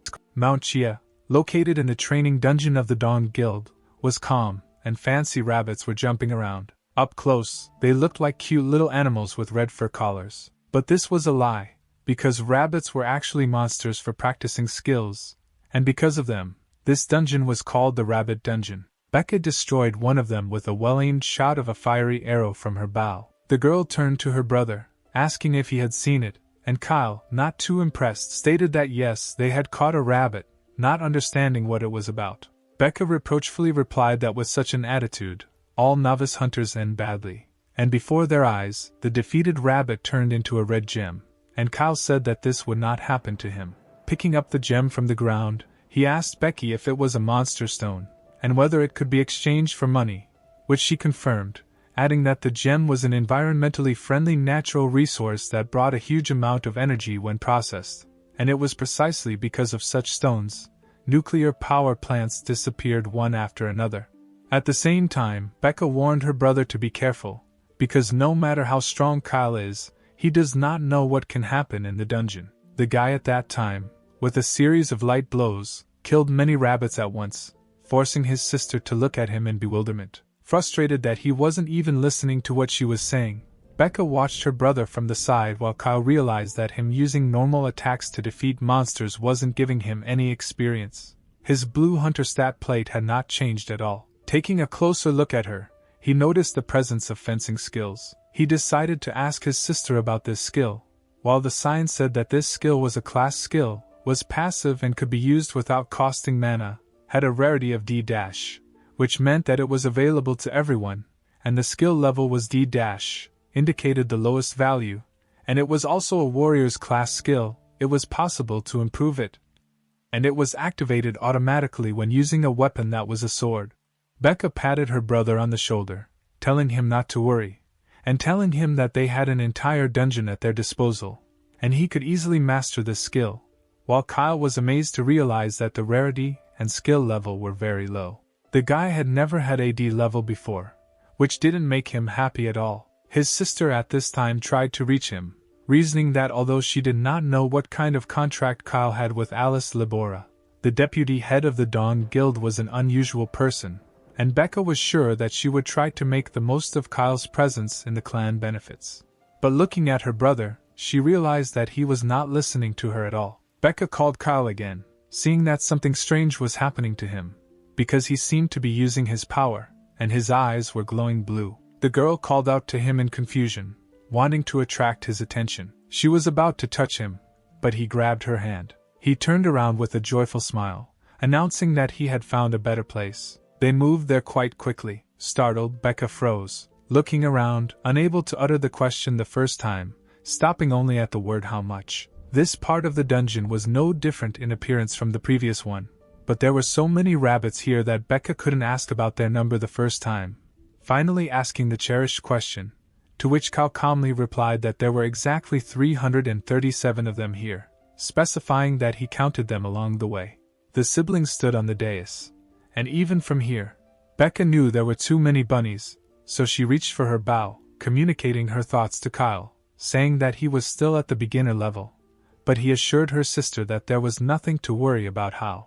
The amazed Becca only managed to call her frivolous brother, seeing how he serenely smiled and jumped off the cliffs. Kyle, while flying from the cliff to the rabbits, was talking about how he had never experienced such shame. He, being an immortal sword emperor who had trained with the sword for several hundred years, turned out to be a D-level swordsman here, and without a grade. As he flew down, Kyle easily drew his sword from its sheath. He swung, making a circular pass and twisting in the air. He landed on the ground with great force, leaving a mark on the soil, and a large energy wave spreading around, because in fact, Kyle was very angry. He found himself below in a clearing full of rabbits. His sister, who remained on the hill, angrily called him an idiot, reporting that she almost fainted from surprise, but Kyle only complained about her constant swearing. And then he turned to the angry rabbits, asking if they were ready. At the same moment, many blue signs with a warning exclamation mark appeared in front of him. They all contained a warning from the fencing skill, insisting that Kayla should attack in lines. But the young man, not deciding whether they were trying to help him or harm him, simply cut them down with a sword. He didn't have time to deal with these notifications, because they only bothered him. He was determined, and some incomprehensible notifications were just an imperceptible hindrance. As soon as Kyle got rid of the signs, many rabbits immediately rushed to attack the frozen guy. They bared their teeth threateningly with their powerful and sharp teeth, wanting to get rid of the guy. Kyle tightened his grip on his sword, swinging to strike and activating his skills. His eyes glowed blue and his sword strikes were filled with the blue energy of his skill, striking down his enemies. This world did not need to teach Kyle swordsmanship, because in Urim he was already a master of this skill. All his blows reached their target, and the rabbits were defeated. The guy continued to think that skills appeared in this world 14 years ago, only 14 years, while Kyle spent 140 years in Urim, which means this world needs at least another 100 years to teach him how to use the fencing skill with its pop-up tablets. Another set of signs appeared in front of Kyle, blocking his path.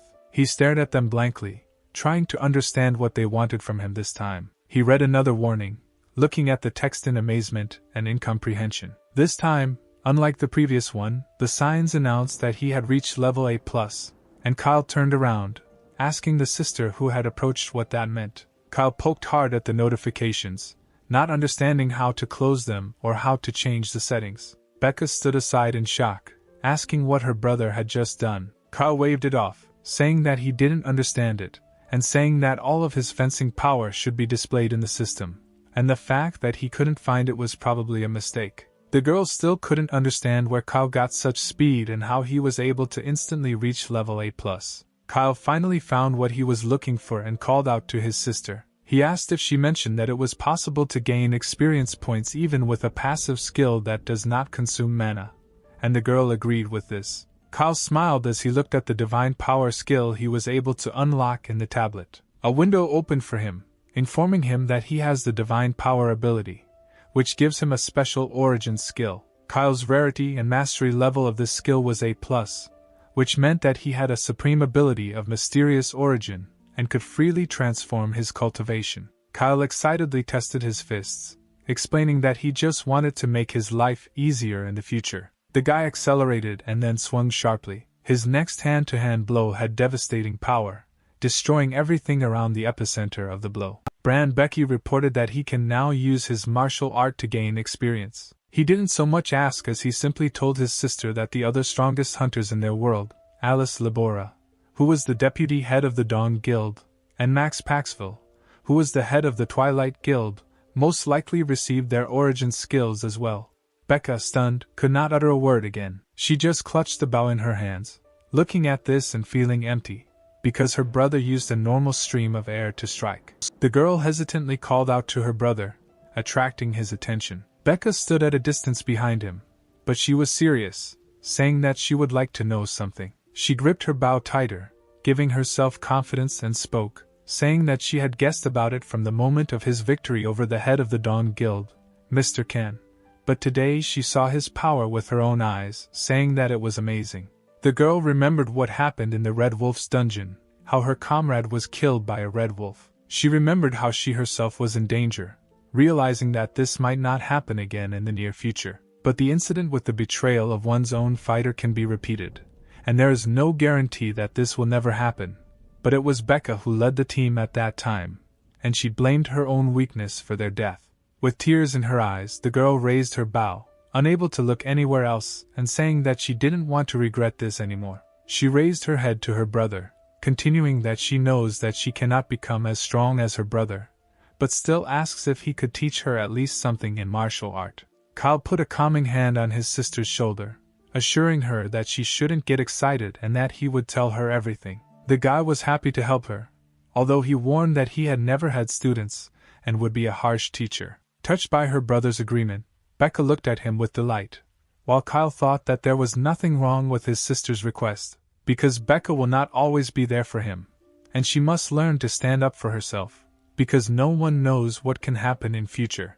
The guy himself said that her training makes sense, which means they should move to another point, and the girl could only clarify in surprise when he managed to put the dots in a circle. They used their powers to make quick jumps to move around the dungeon. During their journey, Becca asked Kyle what he would do next, since he had already mastered the skill of fencing. Oblivious to the danger from above, she asked if Kyle was going to use his warrior skills. The guy was more attentive, and he noticed the hostile rabbits. Swinging and activating his skills, he told the girl that he could increase the level using his powers. With the next blow, he sent an energy-charged stream of air into the attack, hitting the target exactly. Becca covered her face from the dirt caused by the explosion of her brother's powers at the target point, agreeing that for his situation everything was not so clear on how to develop the path beyond the hunter. Kyle motioned to stop her from going any further, noting that he could now use his martial arts to develop. But to become a strong hunter,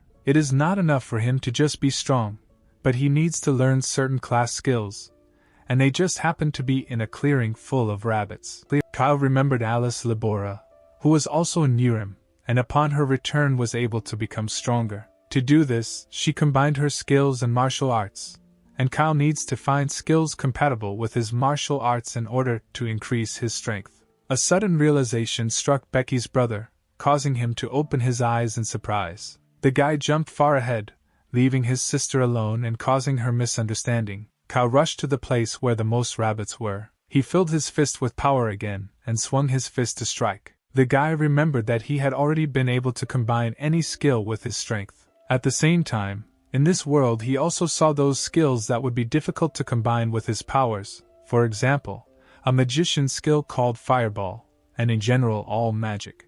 Kyle directed a balloon filled with his energy at the bunnies, again exploding the final target and achieving his intended purpose. Becca called out to him, warning him not to continue like this, but Kyle interrupted her, calling her name in warning, because he had just chosen the area of /U200B /U200 bunters that he would be able to combine with his martial arts. Sitting on the grass in a hail of gems that crumbled around, what remained of the dead carcasses of rabbits, he told the girl that he had decided to become a magician. Becca, as all previous times, did not appreciate Kyle's choice, because she had already told him that since he did not have a class, it would be very difficult for him on the path of a hunter, and since he also chooses the path of a magician, it would be many times more difficult, because magician skill cubes were even more difficult to obtain.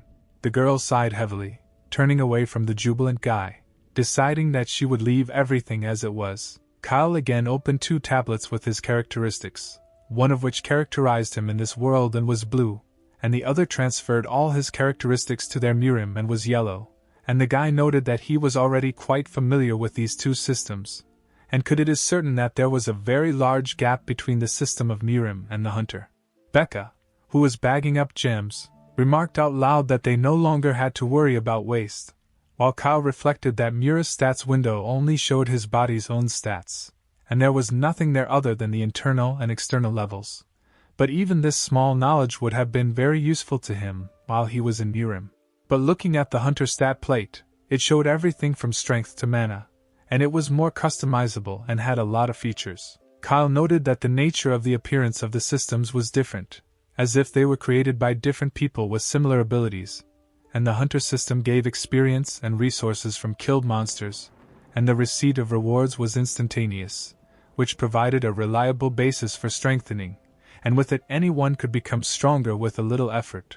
While in Mirim, the path to cultivation was much slower and more dangerous, and to achieve a breakthrough there, you had to spend a lot of time on practice, and you had to risk your life to improve your skills.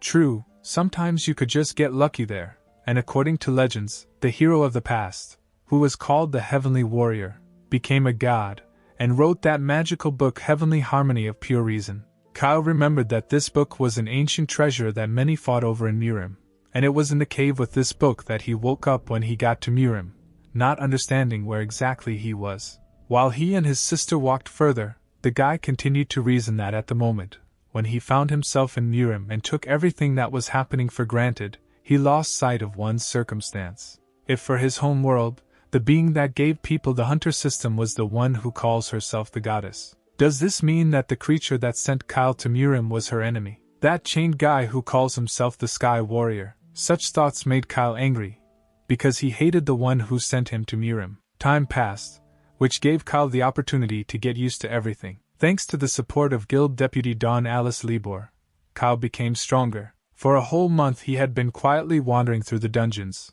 raising his level, and at some moments, when meeting with particularly strong and atypical opponents for the earthly world, it seemed to him that he was no longer in his native world. During this time, the guy reached level 22, and when fighting monsters that resembled livestock, he always joked about how he would like freshly cooked chicken. He did not forget about his promise to his sister, teaching her about the 365 vessels in the human body. He also learned to speak in a normal way, so as not to stand out. Looking at Becca, Kyle realized that for her age it was too late to study martial arts, although there was one way out, and Becca, sitting in front of him, asked him what happened. He carefully held her behind her back, wanting to prepare her a little for the implementation of his idea, asking his sister not to roar or scream, even if she bleeds. Such an address slightly frightened Becca, because Kyle said it unexpectedly, right after their joint meditation. The next moment, she screamed heart-rendingly,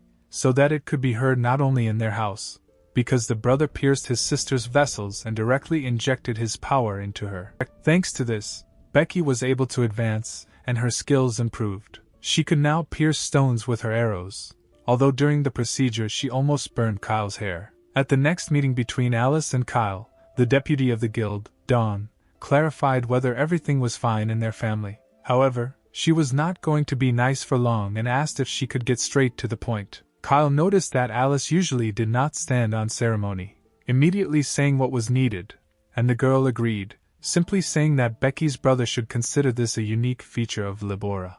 The guy asked the girl what the girl was up to, since she had not called them for a long time and offered to meet. Alice agreed, closing the distance between herself and Kyle with a smile and addressing him by name. She extended her hand to him with a serene smile and asked if he would like to go on a date with her. Kyle, who had not expected such a question, stared at her in surprise. It took him some time to answer, crossing his arms over his chest, that although such invitations were new to him, this time he would refrain, to which the girl asked him not to refuse so immediately. She said that in a town not far from them, a new dungeon had opened, with a danger level of 10, and a recommended level of 45 to 50, and such a dungeon is usually only allowed to high-ranking hunters, and of course this is not the best place to go with someone 20th level. At the same time, Alice looked at Kyle with a smile and clarified that if it was him, then his low level would not be an obstacle to such a trip. The guy asked with confusion whether the girl wanted to go there together, and if so, why. Alice reported that high-level dungeons have hunter number control, which prevents large groups from going there, and she wants Kyle to quickly gain strength as a hunter. The guy grinned, picking up a bowl and clarifying that the deputy head of the Dawn Guild wants his improvement to accelerate. The girl indignantly pointed out that he uses terrible and outdated language, even though he has lived for more than a century, to which Becky's brother irritably replied that he understands, but he doesn't look old.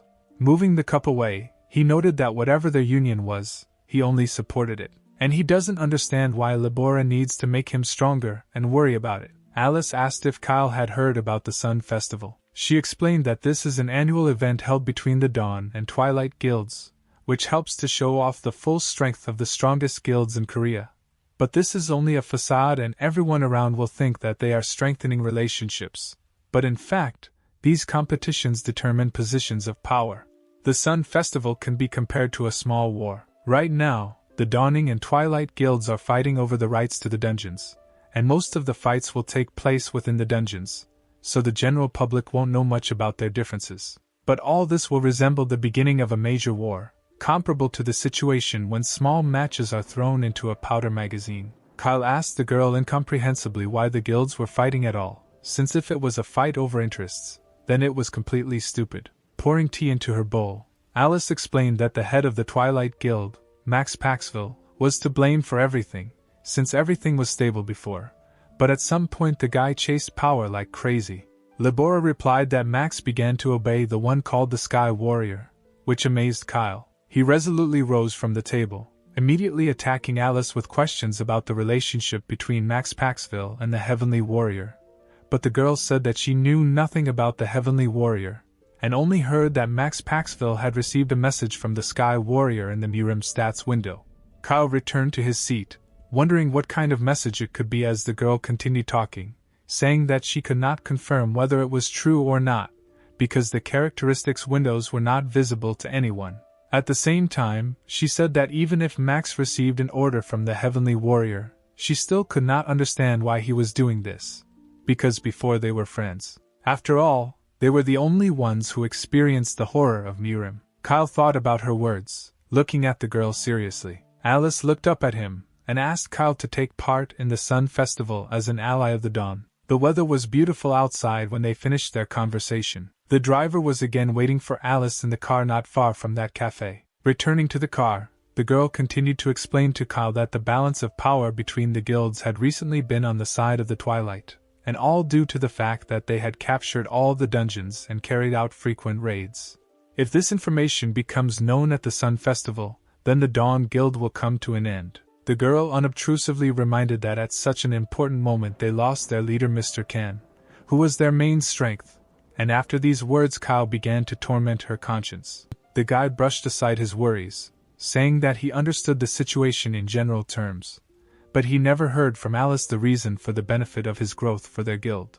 The girl closed her eyes, turning to the window and announcing that the Sun Festival would be broadcast to the whole world, and there would be a lot of foreign press there. Pointing her finger at Kyle, she asked if the guy still plans to show martial arts around the world, and that it would be difficult to do this without public confirmation, because few people would simply believe in words that he came from Murim, and on the part of other hunters it will just make you jealous.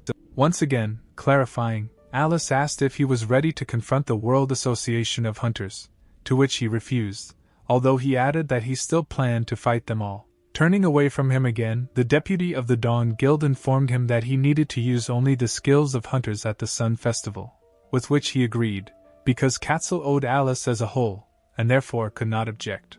Satisfied with his answer, the girl was glad that he agreed and asked the driver to give her the suitcase, which surprised Kyle, who did not expect to need anything else from him. Alice opened the suitcase, revealing 6 magic skill cubes, and 1 magic skill each for a magician and a sorcerer, which the guy had requested from her earlier. Bribed by this, Kyle began to take it easy on his decision to take part in the Sun Festival as an ally of the Dawn Guild, since he was planning to meet with Max Paxville anyway. Only in addition to the cube, Alice also gave him paper, and not just one paper, but several that began to fall on him from the sky, finding themselves with huge stacks of documents surrounding the guy, who doesn't understand what it means. Alice explained that, unlike Nirim, there were legal processes on Earth, and all these official documents were needed in order to confirm their union, to agree not only on the guild's help to Kayla, but also on Kyle's help to the guild. And the other document that the guy was holding in his hands was the official document of registration of the hunter in the guild. But Kyle did not understand why he should register the guild, and the girl explained that for mercenary hunters the process of registering for the holiday is very difficult, and because of this there will be problems in processing documents confirming their union. Waving a suitcase in front of Kyle, Alice asked if he knew how much all these cubes cost, and said that any of them was more expensive than a house, and therefore, even because of them, it was necessary to sign an agreement, to which the down-to-earth Kyle said that this was necessary speak from the very beginning. As he signed the next paper, he whined that there were too many papers. There they needed to come up with a name for the guild, and Alice suggested that this was just a formality, and you could write anything. Kyle, after thinking a little, wrote, Guild, Martial Arts, agreeing to everything that the girl offered him. Therefore, after paperwork, he went with her to a completely different place, the Wyvern Dungeon of a town not far from them. The blue light of energy that transported them to a dungeon full of flying dragons wyverns quickly dissipated, and the guy noticed that he felt as if he was shuttling between the house and the dungeon every day, as if he were going to school.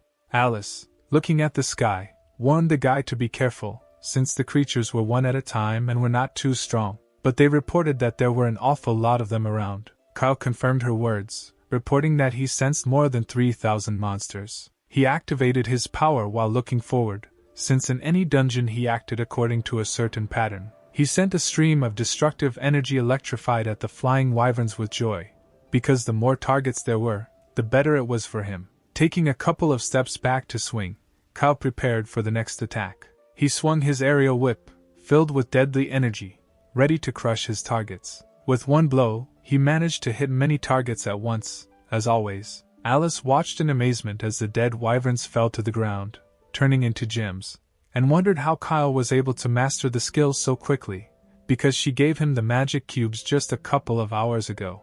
The guy explained that magical energy and energy management are very similar, so he had no problems, and Alice only remarked in frustration that it wouldn't have worked out that way for her. Looking at how many opponents he defeated, the girl noticed that he shouldn't overdo it, because otherwise his mana points would run out.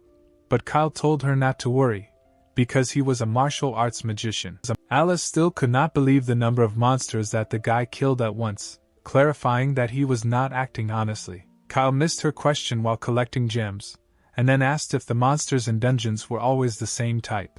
Alice said that he was right, but Kyle then noted that this fact was quite strange. The girl began to explain that the dungeons appeared 13 years ago, and then they filled the whole world. Only when she said this, she did not notice that a monster had appeared high in the sky. This monster was descending rapidly, but even the wyverns could not notice it, while Alice talked about how there was not a single dungeon where there was more than one type of monster. Meanwhile, the claw of an unknown creature of a huge creature dealt with one of the wyverns, and another low-level wyvern was thrown straight into the rock by a powerful force. It was a huge dragon, a different type of monster in this dungeon, refuting Alice's words that this could not happen. At this time, in a completely different place, a man scooped some from a bucket of grain into a plate. He threw this food to the fish, who jumped out of the water with a desire to eat. It was the villa of Max Paxville, the head of the Twilight Guild in Seoul, the capital of Korea, and behind the man feeding the fish stood a secretary guy in a suit with a folder with a lot of notes, addressing the one who fed the fish as the head. The secretary's name was Sam Brideau, and he was a subordinate of the Twilight Guild, who informed the man on the shore that they had received information about the suspicious whereabouts of the deputy head of the Dawn Guild, Alice Libor. Sam also said that the Dawn Guild had a newcomer who was supported with all their might, and people said that it was with him that Alice went to clear the dungeon. The man asked if Alice had personally gone to clear the dungeon, once again throwing food to the fish. Sam confirmed that as a result of an internal investigation, they were able to find out that this hunter, with whom Alice went into the dungeons, was the brother of one of the leaders of the Dawn group's Becky Benet. The guy's name was Kyle, and there was one oddity in his biography: he disappeared at 14 years, but recently showed up again. The secretary continued to report, saying that his appearance coincided with the resignation of Mr. Khan, that he was the director of the Dawn Guild, but the man stopped Sam, asking where Kyle had been for 14 years. No matter how much Sam dug through his papers, he never found information about this, since their intelligence still could not figure it out. But Sam said that they were able to find out something else: Mr. Khan did not resign, but simply disappeared, and the last thing he managed to do was go to Becca to teach her a lesson for the murder of his son Gray. The man feeding the fish took off his straw hat, putting it aside, and saying that he was dead. He explained this again to Sam, saying that Mr. Khan was definitely dead, and the secretary noted that this was not bad news. The man turned out to be the leader of the Dawn Guild, Max Paxwell, and he told the secretary that Kyle Beckett was most likely in Mirim. Kyle, meanwhile, used all his strength to continue fighting the monsters in the dungeon. His attack was successful, and all the monsters on the way were defeated. Kyle pumped his fist with a joyful smile, noting that this was the kind of pastime he considered fun. Alice, who was watching him, reminded him of herself, stopping his delight and telling him that she understood his condition. At the same time, she noticed that a whole hour had already passed since Kyle began testing his new skills, and having defeated such a large number of wyverns, the guy felt great, and the girl didn't even notice any signs of depletion of his health points. And during this time Kyle practically cleared the entire dungeon, to which he reported that he was already finishing. Kyle closed his eyes with the air of a sage, noting out loud that he didn't know how to quickly explain everything. He asked if Libora remembered that suitcase with cubes and one of those that was inside, which was called a life exchange cube, to which Alice agreed that she remembered and replied that it was an emergency skill that could exchange health points for points mana, clarifying whether everything is in order with this cube. Kyle replied that in Mirim, where he and Libora were, after reaching the 35th external and internal level, an etheric body was created, which, as the energy increased, developed and tended to infinity, and after reaching the 40th level, the hero acquired immortality, and at the same time the state he was supported precisely by the energy of this etheric body, and since this energy was infinite, then life became immortal, and therefore now, using this skill, he could draw endless. Alice did not expect such a complex chain, feeling devastated by the excess of information. Kyle tried to simplify things again by having her focus on the concept of mana. He asked her to imagine the source of infinite energy that Kyle brought with him from Mirim, and then imagine that, thanks to the cube, he converted this infinite energy into an inexhaustible source of energy. And he was capable of this simply because even if these martial arts were of different types, having reached the limit of one, it is much easier for him to reach the limit of another, and therefore for Kyle now there is nothing unattainable, because he has already reached the limit in one. Alice only had time to ask how this was possible, but Kyle did not answer, intending to jump to the remaining monsters to defeat them, because he wanted to destroy all the little things that remained in the area before the boss battle, leaving the girl in bewilderment. The deputy head of the guild, Dawn, noted for herself that Kyle's strength was not his only advantage, because he had a very strong character, and now Alice considered herself an idiot, because she not only tried to use Kyle before, but also wanted to kill. But now she understood that she doesn't have to worry about the Sun holiday with such an ally.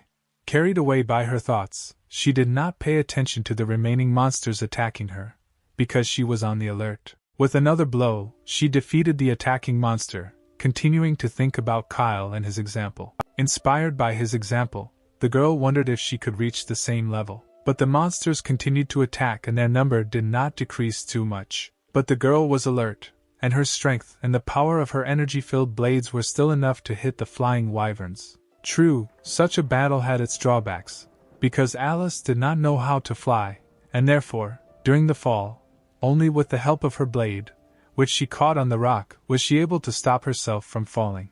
Only hanging over the abyss on one hand was she able to appreciate how high she and Kyle had climbed in this new dungeon. Gathering her strength, she pushed off with her feet, making a big leap back to the top. The girl professionally planned her trajectory so as to defeat many monsters at once. Alice landed confidently on the ledge after another attack, looking back down into the gorge again. A lot of the gems that the fallen monsters had turned into lay there, and she wondered when Kyle was going to take it all. Libora hid her blades in a magical vault, thinking about what she had learned about the dungeon, and thinking that when she returned here next time, she should increase the level of the dungeon, since the level inside, according to the characteristics, was much higher than it should have been, and since there were flying monsters, it was generally much more difficult to deal with them.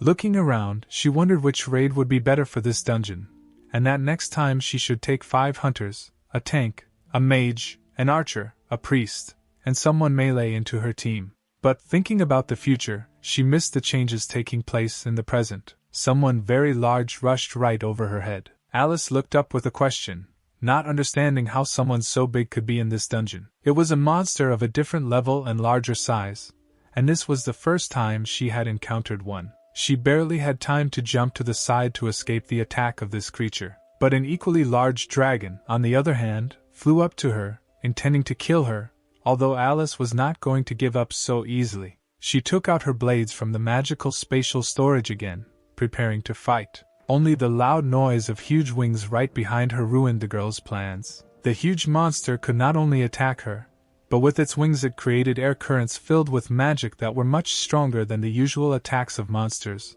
and Alice, who did not expect this, was unable to cope and repel this attack.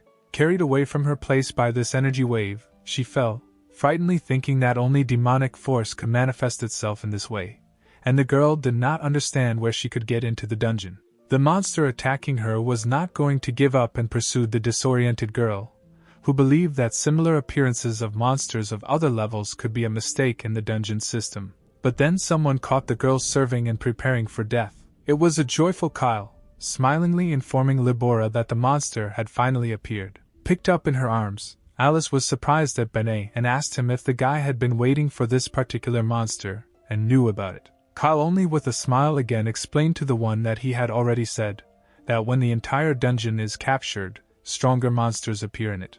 At this time, many demonic level monsters filled the dungeon, while Alice clarified that it was Kyle who allowed such a monster to roam here, and the guy replied that he was just waiting, because the bosses needed to be dealt with at the end.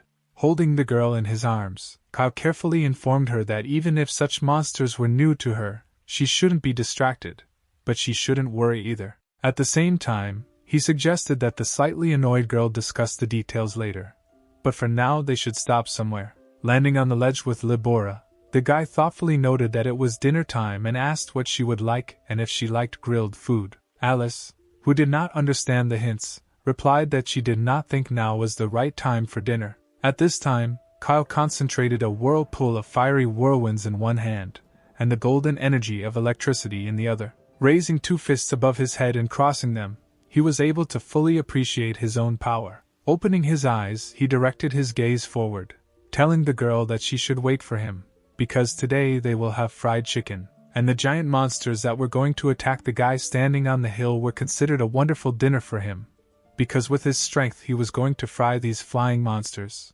Alice could only watch in amazement as all the monsters in the sky died from the enormous power Kyle put into his blow. A moment ago, she watched as Becky's brother first used fire and then pure energy, wondering if the guy could even hear what she was saying since he said he would use magic. At the same time, she could say with confidence that his technique was more reminiscent of ordinary strikes. Alice immediately pulled herself together, because these were not simple blows, since each of them was imbued with pure power, and it was incredible. But what happened next made her freeze in place. Looking at the sky in disbelief, the air from above swirled, creating a distortion of the space of the dungeon. A huge green portal opened right in the center of the sky, from which even more frightening creatures immediately began to fly out, and Alice had no choice but to scream at Kyle to get out of there immediately. The girl couldn't believe that monsters just started appearing from the suddenly opened portal, because there were too many of these flying creatures, and she wasn't sure that Kyle was going to continue further, so she was going to save him by rushing from the ledge. But already in the air, she realized that next to Kyle it was even more dangerous, so she again shouted to the guy that he should run. The girl, confident that due to space distortions Kyle could not hear her, gathered all her strength to strike. She needed to save the guy, even if it meant destroying everything in her path. But monsters endowed with demonic power also did not fly in the sky just like that. They were the ones who took the force of the girl's blow. Alice was amazed, because it turned out that the monsters in the dungeon were smart, and now the little ones were taking the blow on themselves that Alice could not help Kyle. Shocked by this news, she could only continue to call out to Becca and watch as the monsters of the dungeon formed a sphere. All the small and large monsters in the dungeon were actually flying in a circle, creating a ball in the air. Alice, observing their behavior, realized that she was right, and judging by the movements, the small monsters moved involuntarily, and the larger ones that appeared later commanded the smaller ones, and therefore, when she tried to attack with the big one, they ordered the small ones to shield themselves. It was the death of some for the lives of others, and now, in order to win, they must first defeat the big ones.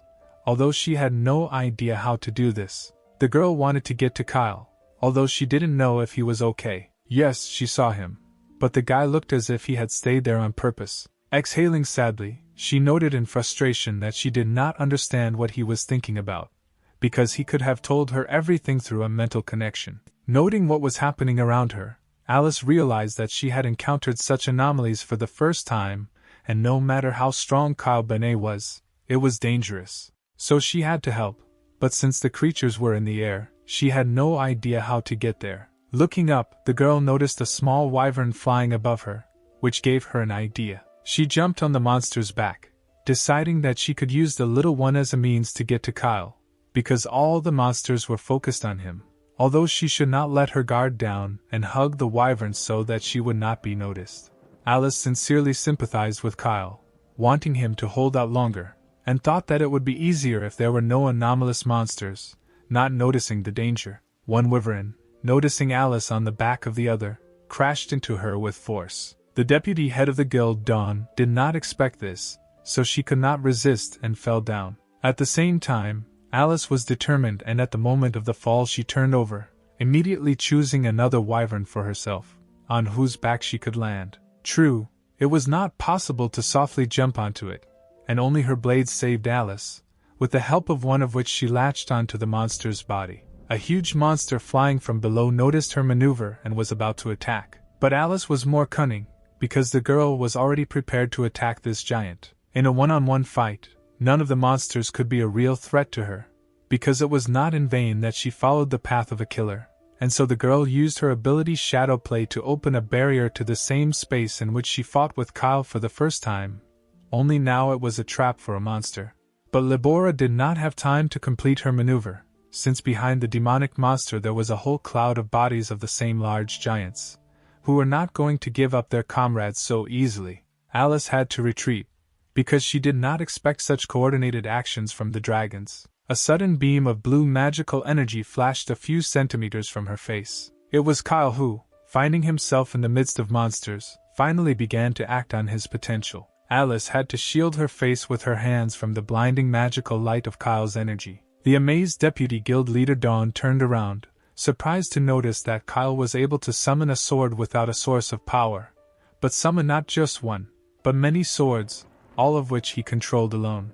Benet was indeed surrounded by dozens of swords created from his energy, while Alice could not understand how much energy this guy had in his body. Kyle extended his hand, saying that it seemed time for him to stop pretending to be a hunter. His one movement was enough for all the swords to attack the monsters, and not one of them missed, reaching the goal and killing everyone hostile to the couple in the dungeon. Since the guy attacked in all directions at once, he was able to hit all flying targets. A moment later, all the monsters turned into gems, which rushed to the ground in a rain of red dots, as Alice watched thoughtfully. The girl understood that only thanks to Kyle Benet they managed to cope with this, remembering how the monsters began to fly out of the portal. She wondered what she would do if the same situation happened in other dungeons. Will she and her weaker employees be able to cope with such portals, not to mention destroy such high-level monsters as easily as Kyle. Alice was immersed in her thoughts that at the moment she was too busy with the Sun Festival, and as soon as she immediately investigated the situation that had happened in this dungeon, not noticing Kyle, who was twirling an atypical blue gem in his hands. The deputy head of the Dawn Guild understood that as soon as she began an investigation, the head of the Twilight Guild, Max Paxville, would also find out about it, and then the Twilight Guild will be able to use the information and destroy her Dawn Guild. Lost in her thoughts, she did not know what she should do in this difficult situation. Kyle showed her the blue gem again, bringing it closer to her face to snap Alice out of her thoughts. The guy noticed that she was clearly thinking about something, and offered her a distraction by telling him what kind of blue gem it was, because it was different from the stones of other monsters. Alice was not surprised by the blue gem in his hands, explaining that it was a monster skill stone and such stones were not common, so Kyle was lucky. However, she was not surprised that such a pebble fell from such a huge monster. But that's not what the girl was interested in right now, so she turned to Kyle. Alice, taking into account everything new that she had learned today, wanted to have a serious conversation with him. A month later, passers-by on the street were discussing the list of participants in the Festival of the Sun, speculating about what would happen this time. They had already heard many rumors about the sensational newcomer Kyle Beckett, around whom there was a lot of information on the internet, some of which said that the guy became a hunter only a month ago.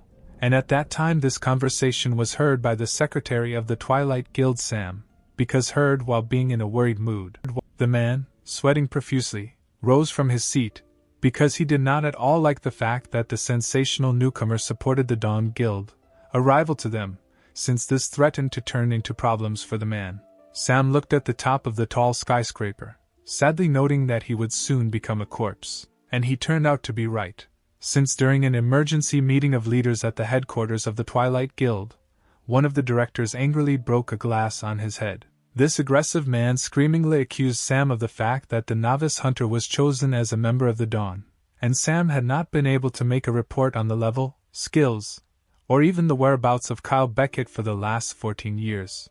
The head of the guild, Max Paxville, stopped this angry man by just calling him by name. The leader of the Twilight Guild himself did not look as worried or angry as his colleagues, but calmly enjoyed the golden drink with a smile while looking at those around him. But his calmness and friendly smile were deceptive, since one glance and commanding tone was enough for the angry director to sit down in his seat. The man moderated his ardor, obediently sitting down in his place. Max got up from his seat, telling his colleagues that all this information about the newcomer was a mistake, and the Dawn Guild was in a hurry, revealing its cards earlier than expected. Looking at Kyle's photo, Max said that since their competitors showed their fighter, then they should show their cards, because no one knows whether the opponent is bluffing or, on the contrary, got the jackpot. The head of the Twilight Guild was confident in his guild, telling his subordinates that they should destroy the sprouts of the enemy's power before they sprouted. After some time, the secretary of the head of the Twilight Guild found himself in a cafe, where he was waiting for someone at a table. Sam looked a little nervous, looking at his watch, and there was only a cup of coffee on his table. The man once again drew attention to the dial, noting that the time for the meeting had already arrived. Finally, the one he was waiting for appeared in the hall, so Sam jumped up from the table, greeting the man. He thanked the visitor for accepting the invitation and appearing at the meeting. His guest turned out to be Kyle Benet, the same rookie hunter who became an ally of the Dawn Guild. Kyle assessed the situation with his usual gaze, trying to understand whether there could be any potential threat in the cafe. Sam distracted him again, doing everything possible to keep his guest focused only on him, and extending his hand in greeting. Kyle turned his emotionless gaze to the secretary's hand, making him nervous. But he did not refuse the greeting, and shook it with his own. Kyle knew that the man's name was Sam, but he asked again to make sure, mentally remembering that his sister asked him to change his tone of voice, since after his stay in Mirim, Kyle often chose the wrong words and used rude constructions. Sam confirmed that he was indeed a representative of the Twilight Guild and said that it was an honor for him to meet Kyle, mentally noting that Kyle sounded rude. From Sam's thoughts, it became clear that he was not so much offended by Kyle's rude language, but on the contrary, it would help him not to forget about the purpose of this meeting, because he must find out as much information as possible, and the secretary of the Twilight Guild suggested that they move on to the purpose of this meeting. But first, Sam said that he wanted to use one device, frantically rummaging through his bag, to which Kyle looked at with an emotionless face, mentally noting that if everyone in the Twilight Guild was such a bungler as Sam looked, then should Dawn worry about them at all? The secretary, meanwhile, placed a small device on the table, and when Kyle asked what it was, he said that it was a magical instrument called a soundproof barrier, and when Sam pressed the button, a barrier was formed around him and Kyle, blocking external sounds, and the Twilight representative noted that their voices would not leak out either, and such a device was ideal for private conversations.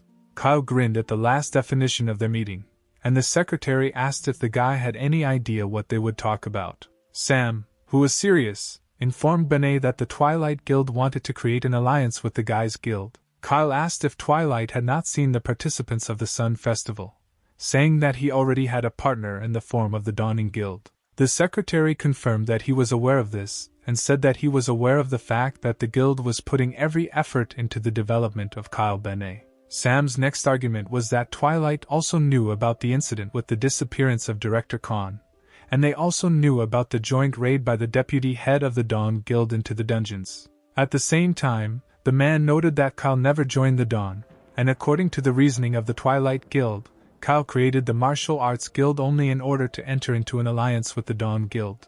Pathetically adjusting his glasses, Sam, who asked a rhetorical question about whether Kyle was interested in how Twilight guessed about this, answered himself, saying that it was all about the guy's close relationship with Dawn. Sam directly invited Kyle to join the Twilight, saying that he would promise him much better conditions than in Dawn, causing only a smile from Benet, who thought that the representatives of the Twilight Guild were much braver than he thought, and it would be hard to ignore this. And Benet also liked the secretary's insight, and the proposal as a whole was not bad, except for one but. Sam took out the papers, intending to discuss the specific conditions for the support of Benet from the Twilight Guild, but Kyle rose from the table, saying that he had had enough of this conversation, and the secretary might not continue further. Kyle turned around, leaving, finally telling the man that he had only come to find out why the Twilight Guild had invited him, but it turned out to be a waste of time, to which Sam objected that the guy was refusing without even having time to hear the proposal. The secretary stood up from his seat, shouting that the Twilight Guild was ready to offer Kyle an amount that was twice what Dawn had promised. Mentally nervous, Benet replied that he promised Alice Libor that he would not accept Twilight's offer, and noted that he was not the kind of person who was so interested in money. Sam tried to stop Kyle, but he wasn't going to listen to him anymore as he left the restaurant. The secretary was in despair, not knowing how to keep Benet. Suddenly, a visitor in a cap, taking off his mask, called out to Sam, asking how long he was going to stand, frozen in the middle of the restaurant. This guy turned out to be the disguised head of the Twilight Guild, Max Paxville. He addressed Sam by his last name, overwhelming him with his intimidating aura, and informing him that he seemed to have given his instructions clearly. All that was required of the secretary was to continue the conversation as long as possible. After all, if the conversation ended quickly, then there was no point in eavesdropping on it,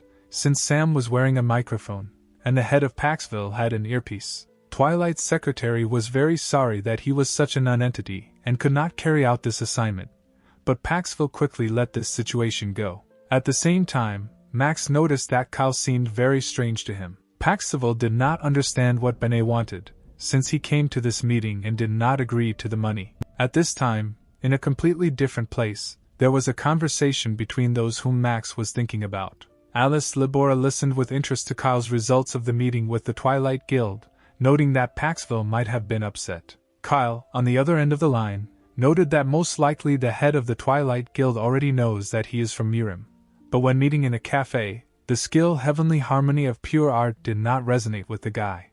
Benet recalled that when he entered the cafe, he felt someone's energy, and Alice's assumptions came true. Max himself was there. The girl noted that the head of the Twilight Guild was quite cautious, and he was not one of those who sit and wait until the last perfect moment. So Dawn and Benet most likely won't be touched for now, and Kyle asked how the dungeon investigation was going, but the girl replied that there was no other information yet about how they saw the anomalies.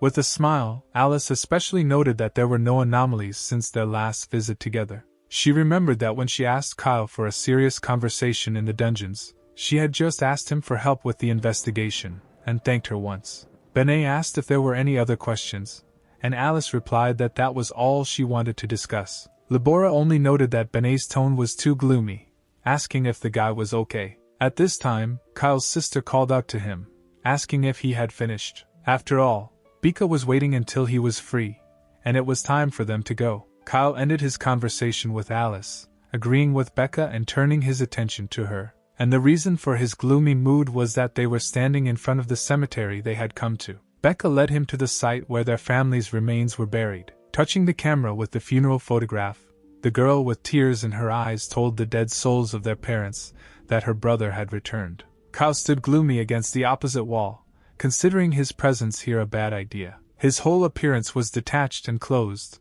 in contrast to what was happening. He looked at the camera with his parents' things, realizing that from the moment he disappeared and returned back, he had changed a lot, and even seeing the ashes of his parents, he felt nothing. Turning around, he headed out under the gaze of his crying and grieving sister, realizing that he should not show this insensitive side of his to Becca. After all, she had not forgotten how to experience emotions, and sincerely mourned the loss of loved ones. Turning to the ashes of her loved ones, Becca called out to Kyle, hesitantly asking if he was okay. After all, the girl noticed that he didn't look sad or upset. But Kyle had nothing to answer her, because he didn't want to upset her. Becca turned to Kyle, who was not far away, with an artificial smile, asking why he was silent. She was perceptive, asking if he really didn't feel anything in that place, and Kyle had to apologize. He asked the girl to forgive him, because for her he remained the same brother that he was,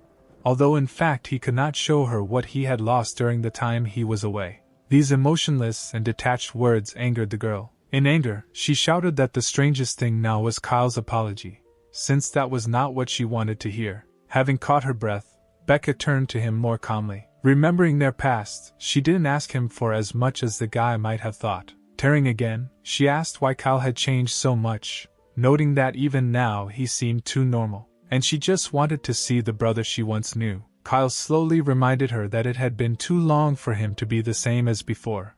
But Becca said she didn't care because she didn't feel like she was living with her brother now. The girl stepped aside angrily, leaving Kyle alone. The guy once again thought that he should not have come to the cemetery. Remembering everything that happened to him in Mirim, he thought that he did not know the answer to the question of why he changed, why this happened to him. At this moment, a yellow table with Mirim's characteristics opened right behind him. It was a status window with a question slowly appearing, the first word of which was why. The celestial warrior who was now imprisoned by many chains tried to contact Kyle. The next phrase in the status window asked if Kyle still considered himself human, shocking the guy. It was this question of why he still considered himself human that was unexpected at the moment. Freezing in front of the status window, Kyle could not understand why this window appeared. He reread the question, emphasizing that someone doubted that he was human. Out of anger because nonsense was written in the status window, the guy clenched his hand into a fist. The next information board called on him to stop his pointless resistance, and the new one reported that if Kyle needed help,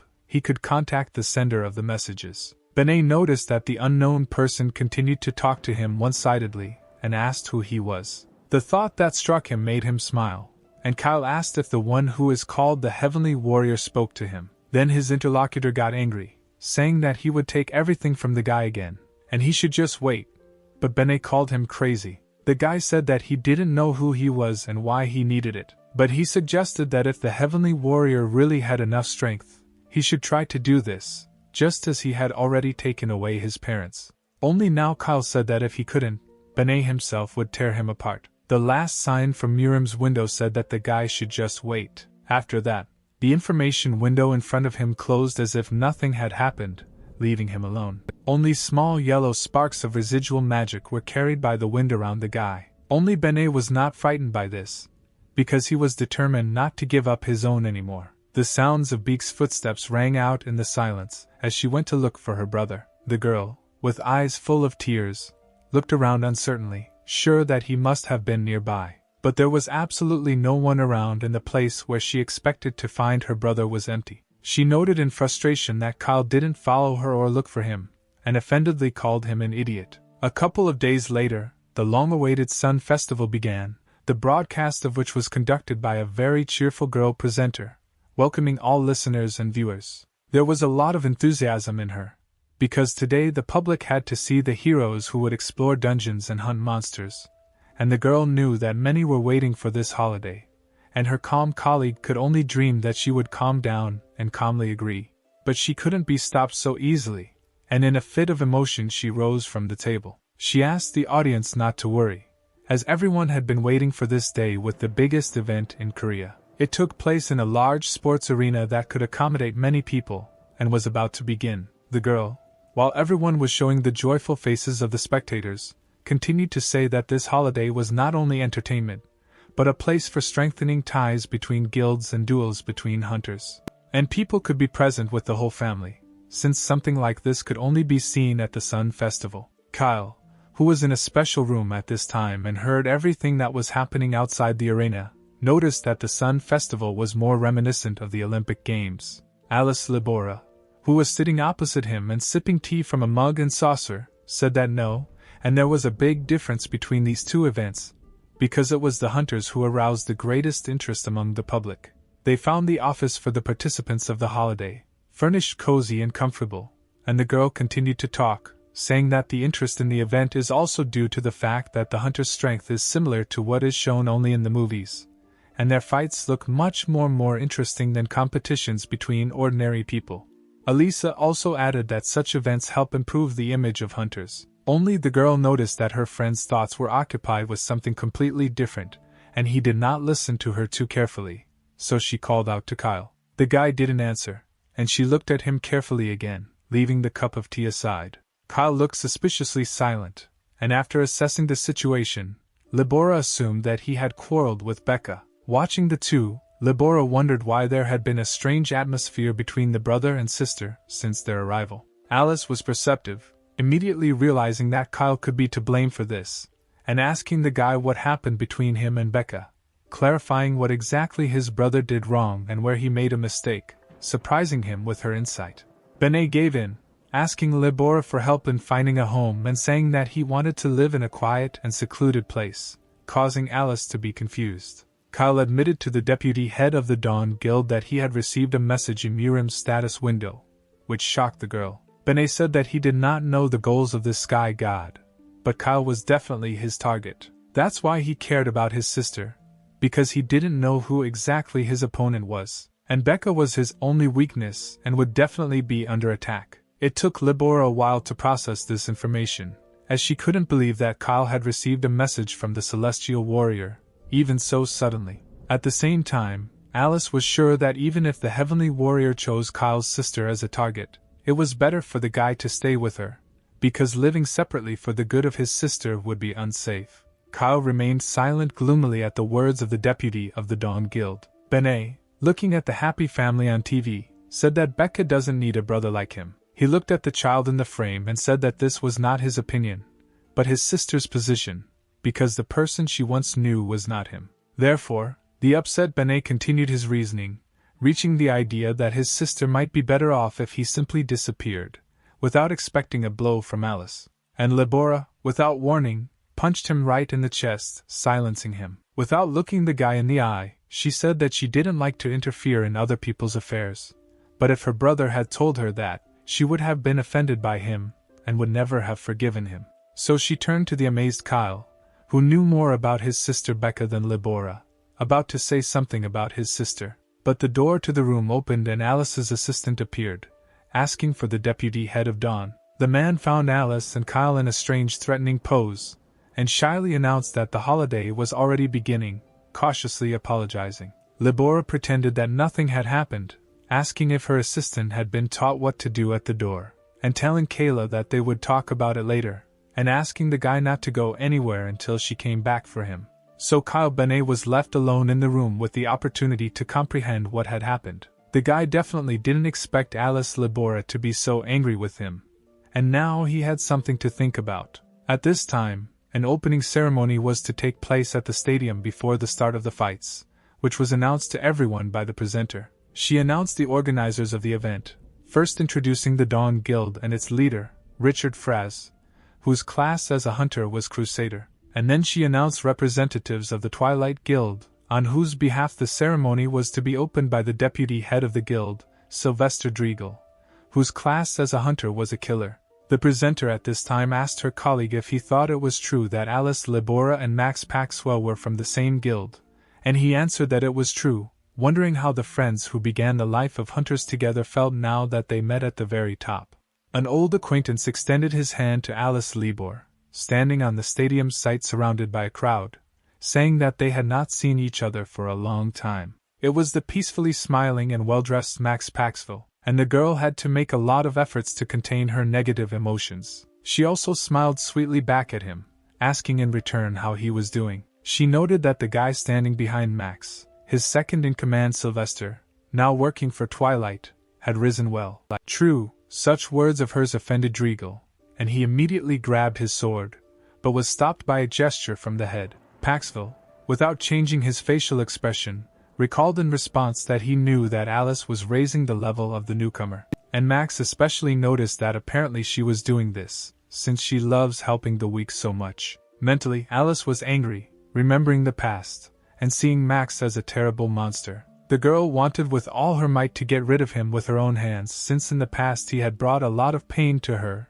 and her loved ones. And Alice was determined, confident that no one could stop her from such reprisals. But that was in her mind, and in the real world she had to keep up appearances. Therefore, she replied with a confident smile that she would take such words from Max as a compliment. And Paxwell was pleased that his challenge was accepted by worthy opponents, former friends, and now enemies. They shook hands as the host said that the Sun Festival was beginning. A guy in a dark uniform screamed and attacked his opponent in the ring. His magic formed dark red strands with which he, using a warrior skill called sequential attack, fought with a blonde girl who was using a shield. The blonde could not cope with the force of his blow, and her shield could not withstand the power of someone else's magic. The brunette imbued the spear with his crimson power, swinging for the final blow. He easily defeated his opponent, crushing her defenses. The girl lost this fierce fight that took place as part of the competition. The presenters announced that this was the 5th duel, and with the girl's defeat it was over, because the winner was Gideon from the Twilight Guild, using his incredible strength, which he was able to show even with a weapon specially dulled for the competition, causing such enormous damage to the girl.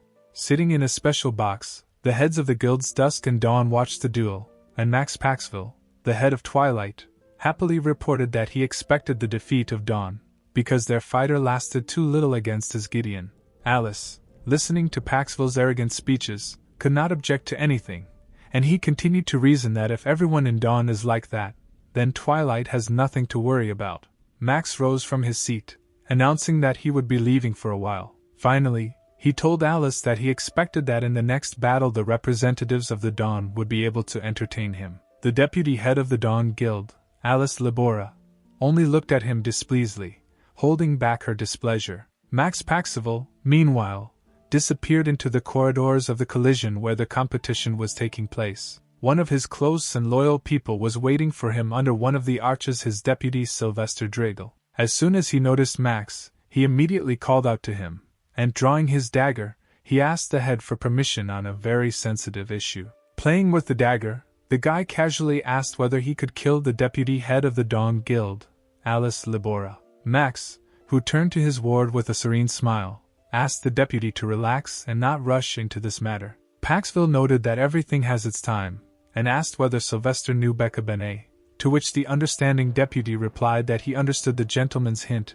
and would say hello to the girl. Meanwhile, the celebration continued, and the next scene of action was similar to the streets of an ordinary city, and the presenters announced that this is the Battle of Archer's Arena, where the first actions would now take place. This location had many houses with open terraces and rooftops, which would be an ideal place for viewers to take advantage of the rare chance to see all the expert archers of the guilds. The inspired presenter said that the fights would start any minute, asking her colleague if he had anyone in mind. The man replied that this time there will be many outstanding participants in the arena, but he himself will be rooting for Becca Benet, because she is calling for high results at such a young age. Becca was currently looking around the arena where she would be fighting, while the host continued the dialogue, revealing that Becca recently had an accident, which was called the Red Wolf Dungeon Incident.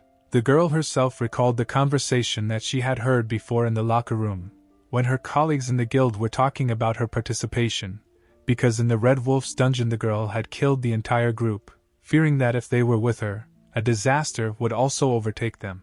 Becca was not going to tolerate this, so she asked her teammates not to whisper about this, and if they had any questions, to speak and discuss it directly. Such a statement made the gossipers embarrassed and hush up the topic of conversation, and then he left completely, leaving evil Becca alone in the locker room. The annoyed girl crossed her arms over her chest in displeasure. She sighed heavily, but she wasn't worried about gossip at all. Since the day of her quarrel with her brother, she has not spoken to him, and she was still angry because of their conflict, because it was Kyle's fault that she was sad. But the girl was interrupted by the assistant, saying that she should look into the waiting room, because there was someone there who was waiting for her. Becca looked at her assistant in surprise, not immediately understanding what she meant, and then she was happy, because she thought that it was her brother who had come to talk to her, but it turned out not to be him, but Alice Libora, who came to find out if Becky was doing well. Benet didn't believe that Libora came just like that, immediately asking what Alice wanted, but the deputy head of the Dawn Guild said that she just came to support the guild's promising cadre. Alice also said that she was looking for Kyle, but could not find him. This news did not make Becca happy, because she did not want to talk about her brother. Alice was not aware of what happened between Kyle and Becca, but she sincerely advised them to solve it all and clarify the situation between them. Becca got angry as she asked, since when has the deputy head of the guild interfered in family affairs? Alice immediately raised her hands in a surrendering gesture, asking the girl not to get excited, and said that she was just worried about both of them. Becca laughed insincerely, clearly not believing Libora's intentions. Sister Kayla looked directly at Libora, honestly reporting that she didn't like Alice because Becca felt that she was influencing her brother more and more. Benet voiced her thoughts that Kyle decided to become a hunter precisely after meeting Alice, and very little time had passed since his return, but he was again moving away from his normal life. Becca was annoyed because she didn't want her brother to become a hunter. She didn't understand what he wanted by becoming even stronger, and she didn't know what he was striving for, because Kyle didn't tell her. Alice did not expect such frankness from Becky. Looking in shock at the increasingly upset girl, Becca burst into tears, because she was very worried about her brother, because now he was not at all the one she knew before, but seemed so unfamiliar and far from her. At this time, the voice of the festival administrator was heard from the speakers in the corridor, announcing that the battle of the archers would soon begin, and the participants needed to go to the arena. Becca tried to calm down, telling Alice that she didn't mean to show up to her like that and asking for forgiveness. Alice tried to cheer the girl up, remarking that she thought her brother didn't want to change so much. Nevertheless, Libora understood Kyle, which she informed his sister about, because the deputy head of the Dawn Guild herself experienced the same suffering. After all, Kyle returned from hell, where he could have died at any second, and after such an experience, no one would remain the same. But for Becky's sake, Kyle, according to Alice, tried to be his past self, and he hid from Becky exactly what he didn't want to show. Benet noted with surprise that it was very strange to hear about her brother from her boss. At the same time, Becky's mood noticeably improved, although she noted that Kai could behave this way only because he considers her unreliable. While with the deputy head of the guild Dawn, Kyle clearly feels like an equal. Alice watched the calm Becca leave for the arena with a neutral gaze. Then she looked back, because she felt that she was not alone in the corridor. She noted out loud that she kept thinking about the disappearance of the one who had now overheard their conversation. It was Kyle, and before he had told Alice that he was going to distance himself from his sister. But now he was nearby, and he had not left his sister alone, and Libora asked if Benet really cared so much about his little sister, to which Kyle pretended that I ended up here by accident, and was just passing by.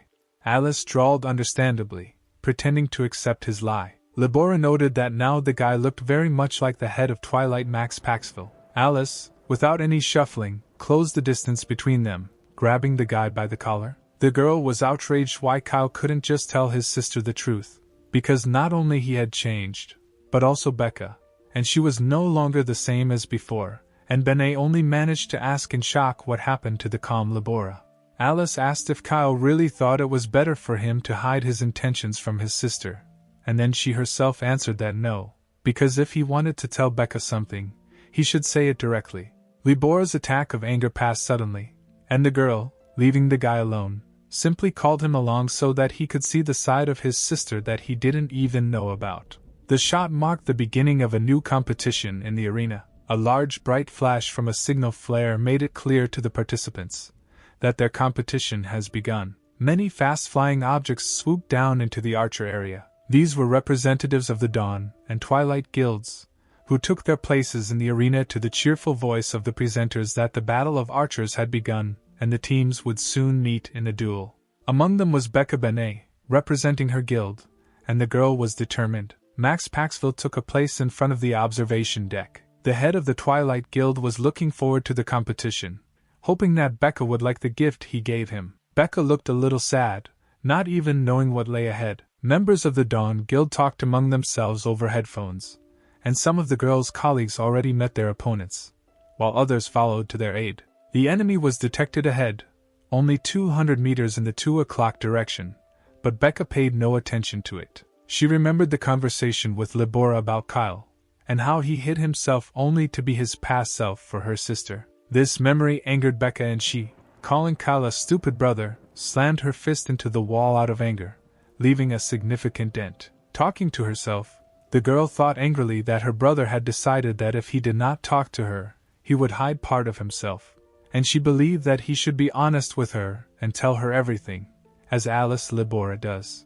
Becky's earpiece perked up, telling her that an enemy hunter had been detected at the entrance to the Area 3 alley, and some of the targets were out of range, and the other squad should wait for reinforcements, and she continued to be angry that Kyle still believed her a child, and he was mistaken in thinking that only he had changed over the past time.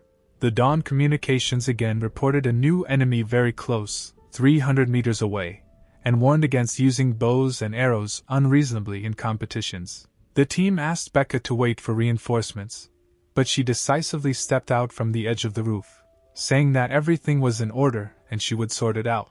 The girl activated her abilities and pulled the arrow, taking aim. Becca used her sniper skill precision shooting, firing an arrow engulfed in magical light, using a martial art of the level of a guiding sword full of energy. The arrow filled with magic rushed straight at the opponent indicated by the connection. The blow reached its target, hitting the Twilight Guild member. The player table displayed information that the Twilight Team Ranger was defeated and would no longer be able to continue the battle. Becca, looking from her height at the defeated enemy, reported over the communication that the shot was successful, and she was praised in return. Remembering her conflict with Kyle, Becca noted out loud that her stupid brother shouldn't look down on her. The girl remembered her childhood, when her parents died, and how she was forced to hear the empathy of relatives who did not know what to think of her, and thought that heaven did not care about her, because she lost her entire family in one day, and now there was no one to look after her.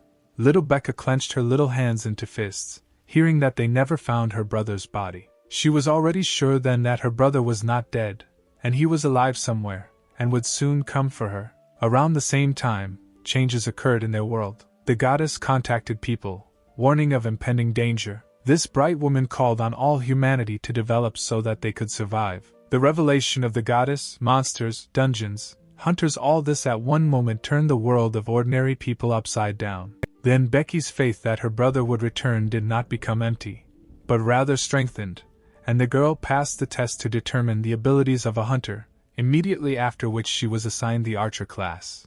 She herself grew up on government support, and continued her studies at the Hunter Academy, where her classmates bullied her. After all, she was an orphan, and there was no one to stand up for her, which gave those around her the opportunity to make fun of her. Only Becca was not weak, because in one of these incidents she was ready to give a decisive rebuff. While those around her laughed, considering her harmless and worthless, Becca remained herself. Even then she was fighting, and therefore the offender received a strong fool with a tray in the face. Becca offered to all those who were jealous of him that she was an orphan and was on government support to go and become an orphan themselves, which reduced the ardor of the offenders. Benet wasn't going to take the insult, inviting anyone who could just wag their tongues to follow her to get to the bottom of this story. Only the offenders did not have enough spirit, and Becca, meanwhile, graduated from the academy as the best student, and ended up in the Dawn Guild, which she dreamed of so much. And every time she faced obstacles, even such terrible ones as the blue, red-eyed wolf monster, the girl did not give up. During one of the missions, such a creature pinned her against a tree with the intention of killing her, and was serious. But Becca was not going to give up, always finding a way out of difficult and impossible situations. After all, she did not go through all the suffering in her life so that some little dog could defeat her. Her fortitude and intentions were strong, which gave her additional strength, and she defeated all opponents, be it a huge monster or someone else. This is how Becca met Alice Libora personally, and on one of the missions with Sylvester, who was then still in Dawn, they came to her aid. But they found only Becca, stained in blood, having already defeated the monster, making sure that there was no need for help for the girl. Alice then asked what the stubborn new girl's name was, and Sister Kayla introduced herself, realizing that this could be a turning point for her. Libora then noted that Becky's eyes looked like she was chasing someone, and noted that Bene would become stronger, and Alice would remember her name. This is how Kayla's sister attracted Libora's attention and became the youngest group leader of the Dawn Guild, which greatly annoyed Libora's then assistant, Sylvester, but he was not the only one who felt annoyed.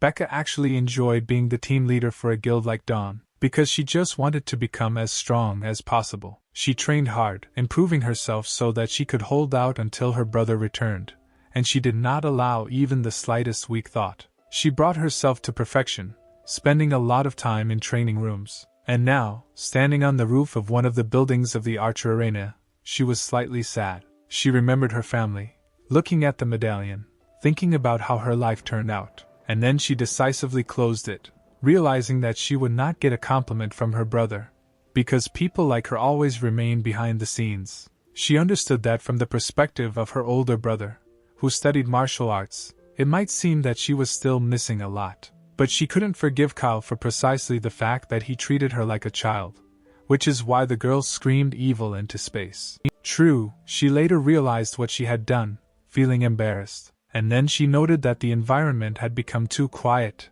and conversations could no longer be heard. Becca activated her earpiece, indicating that she wanted to change the location to a new one, and repeated that she was waiting for a response. And then a premonition made her realize that danger was approaching. A hail of arrows pierced the roof and the place where Becca stood, pursuing her escape step by step, forcing her to move even faster and change location.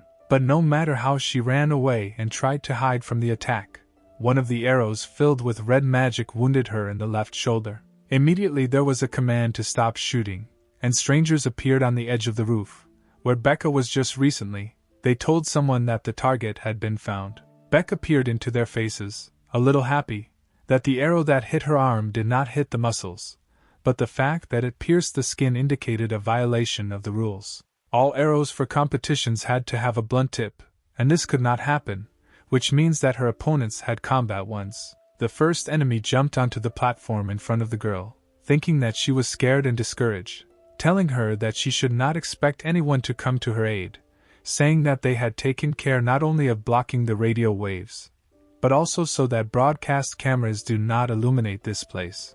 Becca just laughed, surprised that her opponents thought she would need help. She easily pulled the arrow out of her hand, saying that she couldn't remember ever hoping for something like this in her life. Becca tossed the bloody arrow aside, noting that she had no idea why the guys who attacked her were making such a fuss just to catch her alone. And then she pulled her bow again, preparing 3 arrows to attack at once and filling them with her blue magical power. Becca firmly said that all her rivals would come to an end today, and invited these scum to attack her. The leader of the attackers wasn't going to wait for her to shoot them while giving the order to kill Becca. At the same moment, a hail of arrows headed straight at the girl, as if the enemy was waiting for just such an order, and they immediately sank into the ground, leaving no room for thought. But none of them hit Becca, as she avoided the attack with a deft twisting jump, quickly changing her location. In flight, the girl pulled the next magic-filled arrow, using her archer skill. It was called Precise Arrow, and one shot was quite dangerous, because the magic was a complex seal of a spell that spread to more than one point. An accurate arrow hit several opponents at once, immobilizing them with a precise blow, leaving only the leader. This happened due to a hand injury, because if Becca had not been injured then, she would have hit everyone at once, while the Twilight representative was shocked that from such an unstable position the girl was even able to hit 3 at once. He couldn't believe that a girl using competition arrows could use such destructive power at such a short distance, not understanding how it was possible. The sniper class among archers usually specialized in long-range shooting. The shooters were capable of striking enemies at long distances, and the ranger class had speed, which gave an advantage in hand-to-hand combat, and it was these 3 classes of high archers that were usually, and there was a very big difference between them, since each had its own weakness, and a team of only rangers would give an advantage to Becky, whose class sniper.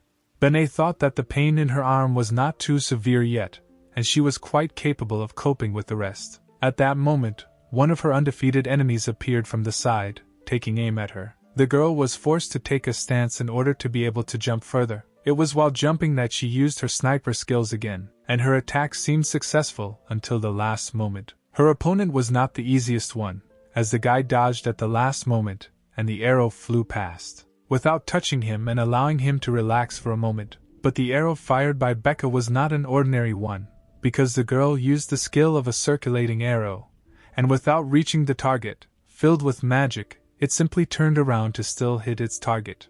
Becky's opponent jumped to the ground with a curse, landing not far from her. He called Becca an impudent girl before rushing to move her out of the way of the returning arrow, but his maneuver failed, and the girl's arrow reached its target, hitting him right in the back. Becca jumped down onto the high ground nearby to make sure her strike landed. She was not helpless, and she was not harmless in representing her guild with dignity. And now she found herself face to face with the head of the enemy group, and their bows were pointed at each other. Both Becca from the Dawn Guild and the attacker from the Twilight Guild were serious and determined, and none of them was going to retreat. Suddenly, one of the already defeated, the very first Twilight fighters, whose body glowed with red magic, rose to his feet. He took aim with lightning speed and released an arrow filled with red magic. She, not encountering any obstacles on her way, quickly rushed forward, and she aimed straight at the unsuspecting Becca, who was aiming at a completely different opponent. Becca managed to notice this hidden attack at the last moment, and froze in shock. It was at that moment that the image of her brother appeared in her head, advising her to use the power of martial arts, and this mental support brought her to her senses, allowing her to calm down and feel her strength. She followed her brother's advice and used the martial art he had taught her, filling her good arm with golden energy. The next moment, she caught the enemy's unaccounted for red magic-filled arrow, amazing him with an unprecedented technique, because no one had ever shown such results. At this time, Becca closed the distance between herself and her attacker, gathering blue magical flames into her fist. With one clear blow, she hit the head of her barely conscious opponent. Having knocked him out completely, the girl turned to the last enemy. Pointing to Twilight's fallen comrades, she asked what he would do now that he was alone. She even generously invited him to say his last words, if he had any, and to do it as quickly as possible. After all, she was going to finish him off, and he asked her to stop, as he was going to give up.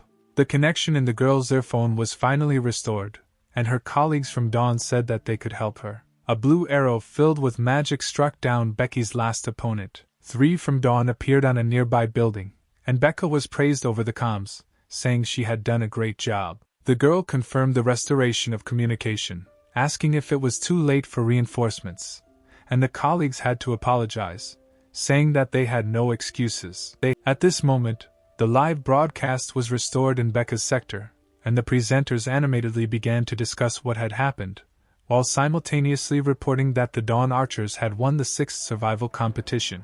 On the general broadcast screen one could see her colleagues approaching Becca. The presenters noted that in the blind spot, where there were problems with the broadcast, 4 members of the Twilight Guild lay in front of Becca, and those 2 gossips who were discussing the girl in the locker room now changed their opinion, saying that her skills were wonderful, and she did an excellent job. At this time, Benet was mentally conducting a dialogue with her brother, noting that she would really like to cope without his help. She used the sniper skill of vigilance, and looked with a smile at the sky above her, noting that it was thanks to her brother that she survived. In the sky, where she was looking, an ambulance helicopter was circling, and in it sat a smiling Kyle, who saw everything that happened in the arena live.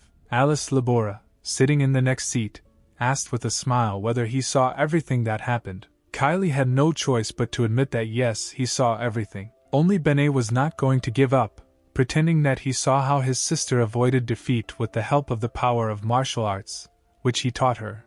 But Libora interrupted him, shouting that she did not mean that. Kyle chuckled, reassuring the girl and saying that he was joking, and admitting that Alice was right, and there was a lot he didn't know about his sister. He remembered them as children, wondering when Becca had gotten so strong. He had to admit that his sister was no longer the child from their shared past that he remembered her to be. At the same time, the guy did not lose his smug look, telling Alice that he should not have expected anything less from his sister, and Libora had to agree that this was certainly true, but Kyle himself suggested Becca to use martial arts. Alice could only be glad that it was not broadcast, because if the head of the Twilight Guild had seen it, they would have had problems. Not realizing that Max Paxville had his own broadcast channels and a special Twilight drone was filming everything that happened to Becca. At this time, the amazed Max froze in front of the screen with a glass of drink, trying to comprehend what had just happened in the arch arena. It turned out that he recognized Becky's movements, and now wondered in amazement if this was really a martial art. The solemn event dedicated to the Sun Festival continued. In the park not far from the arena where the battles took place, Becca, glowing with joy and pride in her victory, settled down in the company of her brother, asking how he liked her strength. Kyle didn't want to acknowledge her victory and achievements, so she pretended that everything was normal while drinking coffee, to which his sister noticed that he should have taken the lid off the cups since he was pretending to drink something. Becca could not help but mention that in the opinion of her brother, as the strongest immortal in the universe, she probably lacked a lot, and admitted that she used the power of martial arts to win, noting that her internal energy was also running low. But Kyle interrupted her monologue, saying that she was wrong. The guy returned the glass to the table, continuing to say that his sister was strong, and she had all this thanks to her hard work, which allowed her to master martial arts and gain high hunter skills. Kyle looked down, asking his sister to forgive him for hiding a lot from her, because he wanted to be her brother like before he got to Mirim. Before this fight, the guy did not understand that he considered her the same little and innocent sister as in their childhood. But now he finally saw how she had grown and become much more mature. Kyle and Becca were sitting at a table surrounded by other families with children, and the girl shared with her brother that lately she had been wanting to find the person who caused the disaster that destroyed their family, and admitted that it was for this reason that she became a hunter. The girl thought that if she reached the highest level, the one where the goddess is located, she could get at least some kind of clue, but during this time she herself did not notice how she plunged headlong into the games of hunters and dungeons, forgetting about the primary goal. Becca admitted that everything that happened to her did not seem particularly difficult to her, and that is why she got to this point, but she had no desire to remember the old things, so she told her brother that everything was already in the past, and, holding out her little finger to her brother, as in childhood, she asked him to promise only one thing: never to leave her again.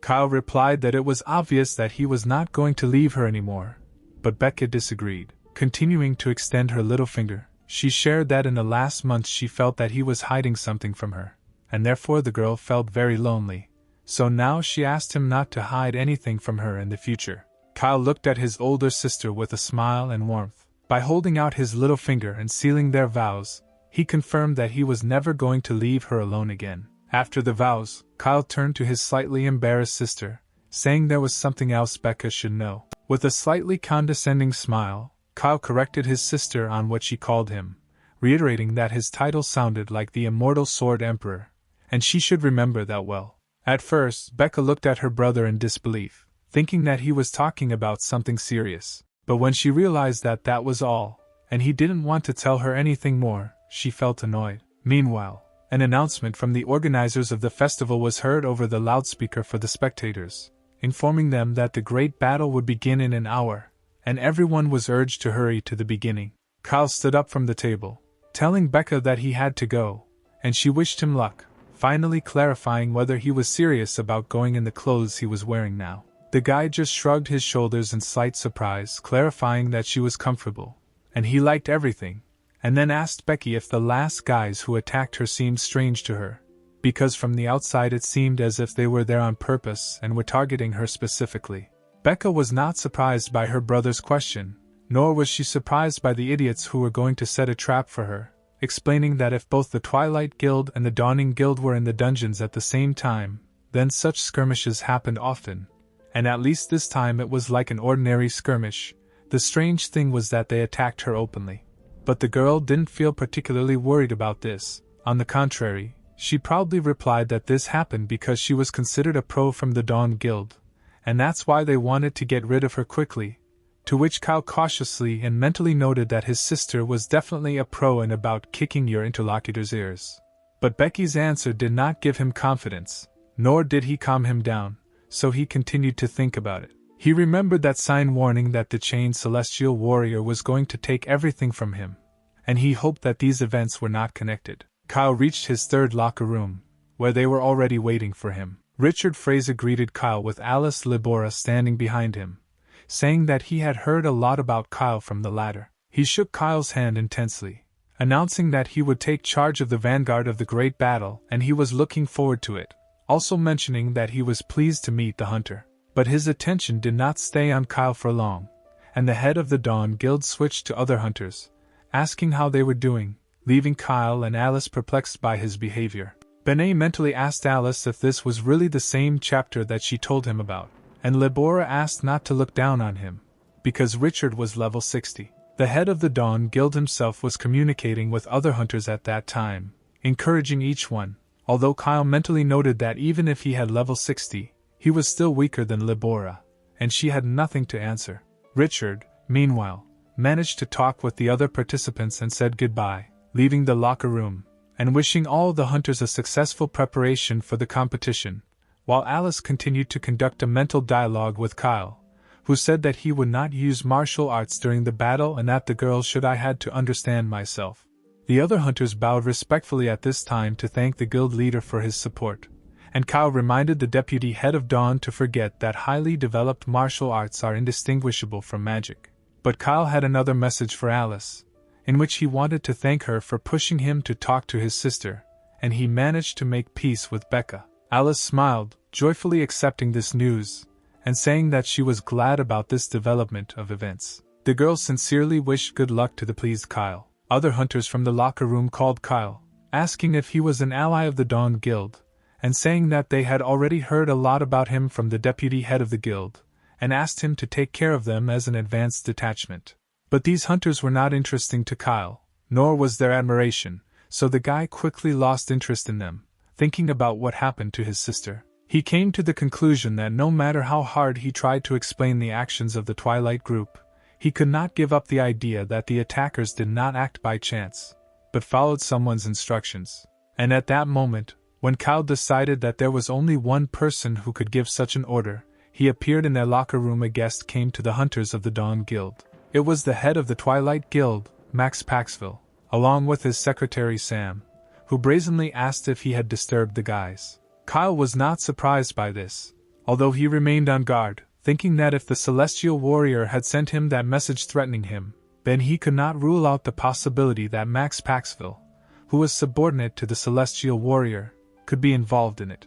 Meanwhile, Max explained that he came because the fight between Dawn was a friendly one, which meant he could just stop by to say hello. Other hunters generally agreed that this was possible, although they recalled that the relationship between the two guilds was not friendly. Max Paxville only chuckled at such a remark, not intending to pretend further. Throwing his arms to the sides, he, as the master of the situation, asked if he was really pretending to be so lousy, and agreed that the Dawn hunters were right, and he came here because he heard that a great man would be with them, and Max came to spy, which made the guys experience feeling of discomfort.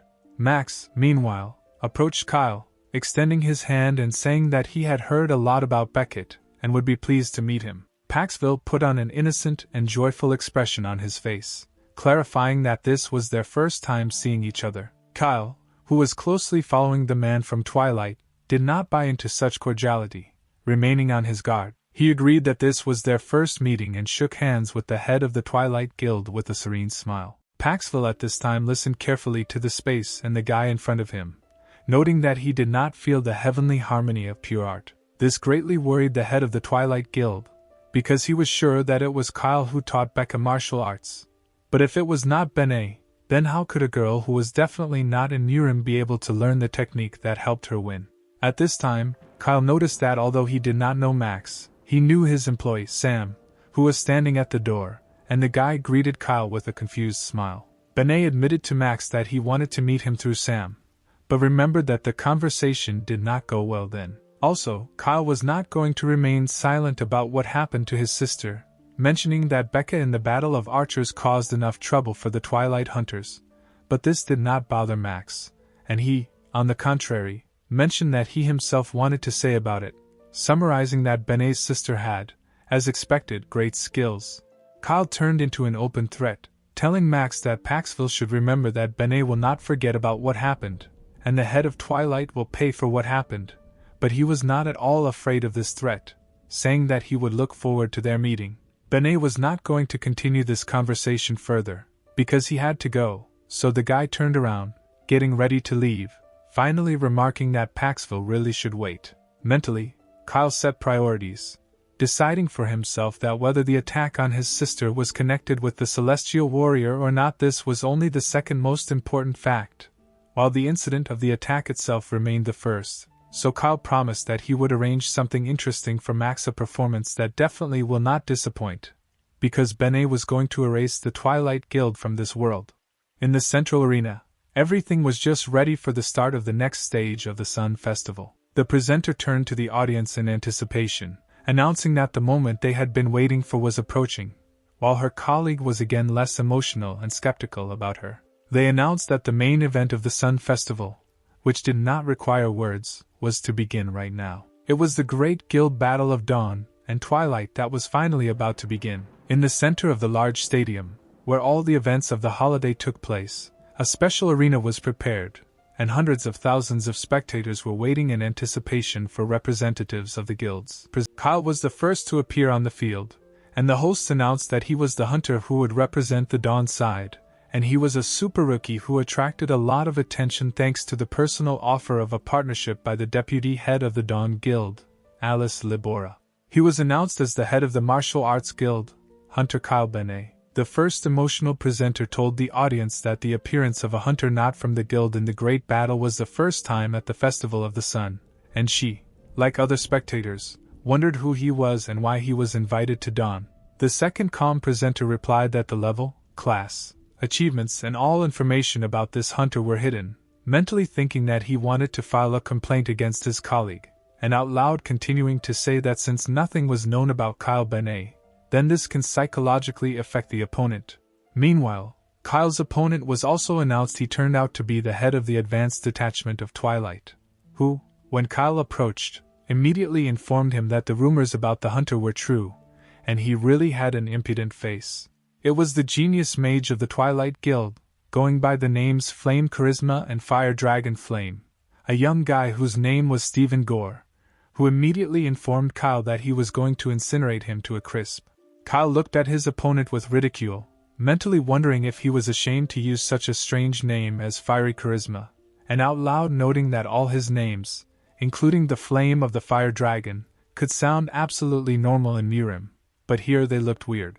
The presenters announced once again that Kyle Benet will fight Stephen Gore, and the first match of the great battle will begin right now. Max Paxville, who was watching the hunters, grinned smugly. The head of the Twilight Guild mentally rejoiced that his ward Stephen knew exactly what he needed to do, namely, never leave his opponent alive, and at the same time try as much as possible to reveal all his abilities.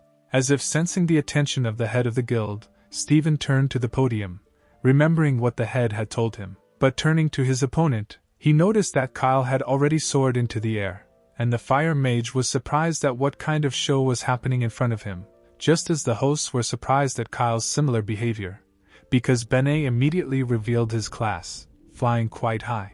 Levitation was a skill of sorcerers, and the Hunter of the Dawn Guild openly revealed his upper class, which was unexpected for everyone. The hosts noted that the Hunter Benet also demonstrated his high control over magic by maintaining such a height, and wondered if this was his strategy. And Richard turned to Libora with the same question, asking if Benet had any plan at all.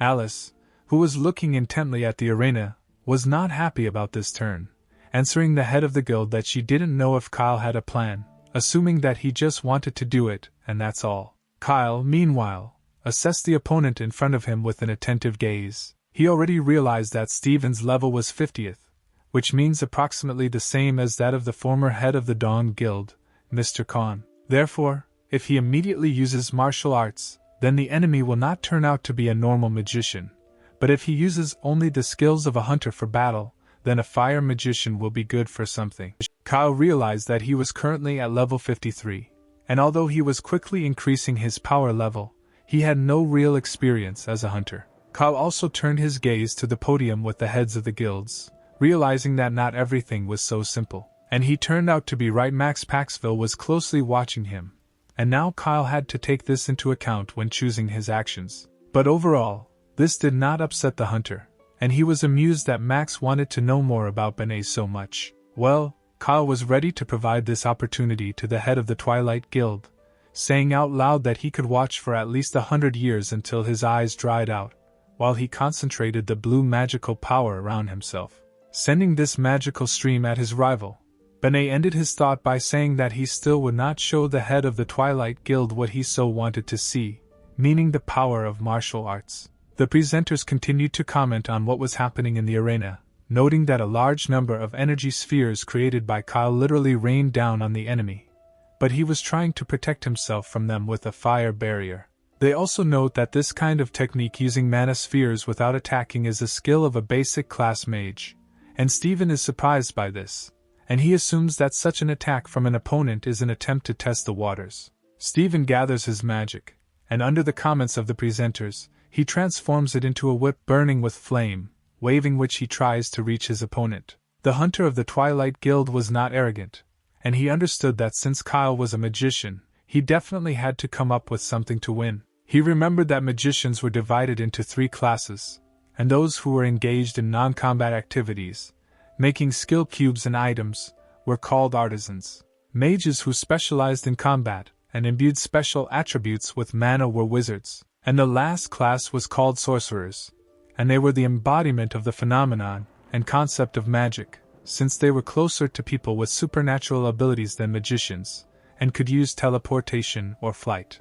In battle, these usually occupied a position in the rear rather than the front line, and were responsible for supporting roles, as well as having some kind of secret weapon. Steven jerked forward, deciding to attack. After all, it was not in his character to stand and wait for the enemy to attack him. The Twilight Magician used his power to gather a lot of hot flames into a huge sphere in a short time. The next move, he sent this flaming ball towards the enemy, urging him to take out his trump card, if he had one, or Kyle would have to experience the hellish flames of his magic, which was approaching with terrible force. All Kyle had time to do was cross his arms in front of him in a defensive gesture. A huge fireball overtook him immediately, exploding into a bright flash of fire in the arena, under the comments of the presenters that this was exactly what was expected from the flame of a fire dragon. It was not just a fireball, but a magnificent connection between fire flame magic and Steven's physical strength, and the explosion made the head of the Dawn Guild worry about the condition of the hunter representing them,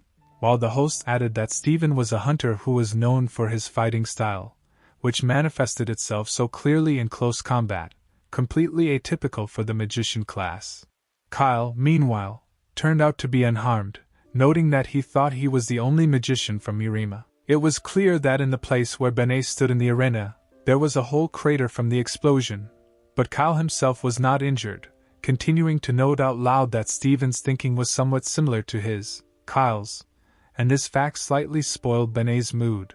But Kyle's words had no effect on Steven. On the contrary, the magician again gathered his power into a fiery whirlwind around himself, completely concentrated on his task. Gathering the magical flame into a ball in his hands, the representative of Twilight again turned to Kyle with a warning that he would crawl on the floor in vain. After all, Steven was about to use his special flame skill. Urging Kyle to show everything he had, Horus sent a huge fire blast made with the Fire Dragon March skill straight at his opponent. And this skill was very spectacular, since all the flames that obeyed the magician concentrated and materialized the figure of a fiery dragon, which was now rushing towards Kyle. But this attack did not frighten Benet, but on the contrary, He smiled contentedly, saying that Steven surprised him, and since he asked for a trump card, he would get it. And the next moment, Kyle simply extended his hand with a clenched fist, and his thumb extended forward and turned his thumb down. The dragon, meanwhile, did not think of stopping and continued, destroying everything in its path, approaching Benet. Only now, having reached Kyle, the fire magic was unable to break through the barrier that had formed at the guy's outstretched hand, and all the fire simply split into two parts, passing by him and not touching him at all. Steven looked in amazement at the fact that his attack did absolutely no damage to the guy, and not understanding who was in front of him, and why was Kyle able to stop such a strong attack with just one humiliating gesture, which was usually used to demonstrate the defeat of an opponent. The presenters froze in shock at the podium, not understanding what they had just seen in front of them. After all, what happened was incredible, since Kyle was able to avoid the fire dragon attack using, but in their opinion, fast movement, although for them it was surprising that he was still able to survive. The audience was also perplexed and shocked, because they did not understand how the hero managed to survive, because everything looked as if he had been fried. And while everyone around them was perplexed, they did not notice the great magical potency of the guy, which he used to protect himself, continuing to assume that he used magic perfectly by simply snapping his fingers. Even the head of the Dawn Guild asked Alice in bewilderment what happened in the arena, not understanding what they all saw. Alice remembered Kyle's words that no one could really tell the difference between his power and magic, wondering that he had managed to fool so many people right now, but answering the head that she didn't understand what was happening either. Max Paxville remained outwardly cool after Kyle's show, but it was a lie. In fact, the head of the Twilight Guild was furious that his man could not defeat Kyle. Steven himself was also amazed by what happened, because now the hosts, as well as all the viewers, knew that his most special move, Fire Dragon March, was completely useless against Kyle Benet. The Twilight Mage couldn't believe that it didn't work, and his special move failed, but this arrogant guy remained unharmed. Therefore, calling on his magical power again, Steven rushed at his opponent with a scream, intending to attack him again. Kyle mocked him, blocking his blow with one hand, not understanding why he was wound up, and offering to show him something as a consolation. But the hunter of the Twilight Guild refused to listen to him, gaining momentum and pushing him off the ground in a jump. Steven aimed straight at Kyle, wanting to crush him and also to make him shut up, but he easily dodged such an attack. The fire mage became so angry and enraged that he went mad with anger, making a series of ferocious attacks, hoping to reach his opponent, but Kyle easily ignored them, dodging and easily not giving in to his opponent. The presenters happily commented on such an exciting and completely atypical battle for magicians, because in fact Steven switched to hand-to-hand combat, which, however, did not give him an advantage, and this type of battle was atypical between magicians. The fire mage sharply reduced the distance between him and Kyle, but missed Benet's maneuver, not understanding where his opponent had disappeared, while Kyle told him that Steven behaved well, but made one important mistake, spoiling his mood, and this mistake would cost him dearly. Therefore, Kyle was not going to stand aside, and found the magician's painful point while he was opening. Plus, Benet noticed that Steven was clearly too young, since he had completely forgotten about his legs, which in hand-to-hand combat should have been the center of gravity, and he was so stupid lifted them off the ground. Therefore, Benet was able to deliver his blow, which sent the fire mage flying back several meters, without much difficulty, and Kyle noted that he should correct his stupid habit of raising his shoulders too high when striking, and focus more carefully on his opponent.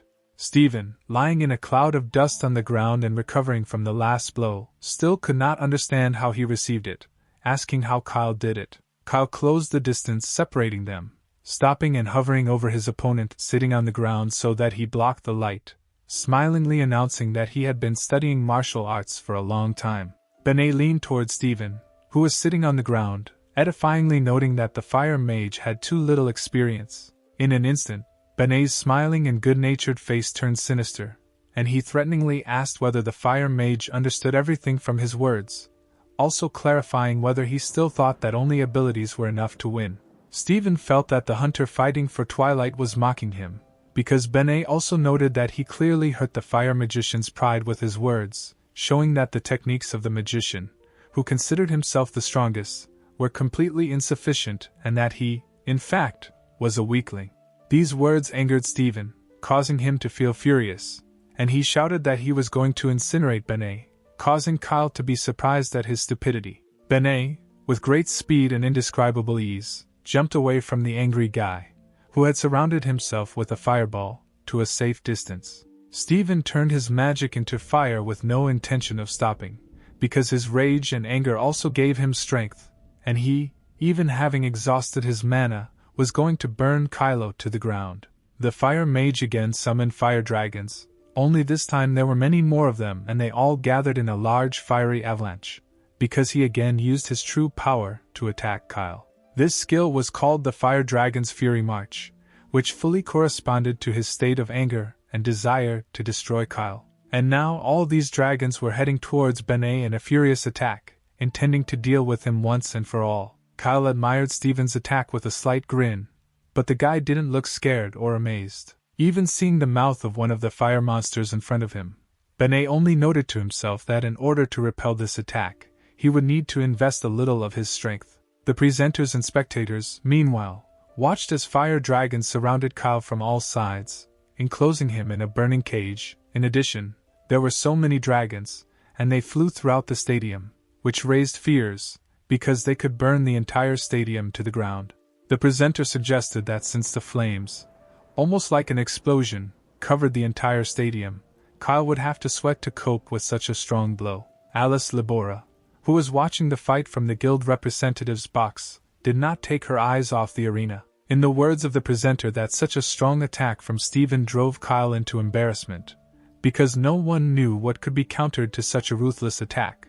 But then the presenters were able to see something in the flames. What all the viewers were able to see was amazing, because at the epicenter of the attack under the blue dome, Kyle stood unharmed, and the presenters were surprised and admired Benet's fortitude, because even such a powerful attack from Stephen could not break the barrier of the hunter's magic from Dawn. Kyle just grinned at Stephen's next attempt to get at him, noting that he was annoying him, and such attacks weren't too difficult to fight off. His waving hands easily dispelled the flames, and the guy himself said that while his body is immortal, he is not afraid of either heat or cold, and it will not be easy to cope with it.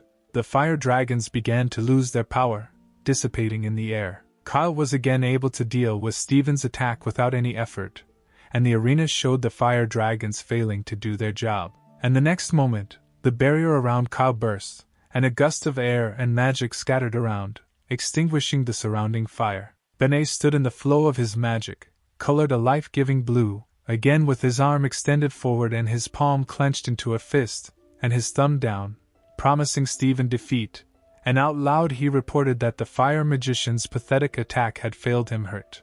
The presenters were amazed, because Kyle easily dealt with such terrifying power in an instant, and simply took and easily defeated all the fire dragons, and now everyone was wondering what kind of power he had, and what it was, assuming that he controlled gravity.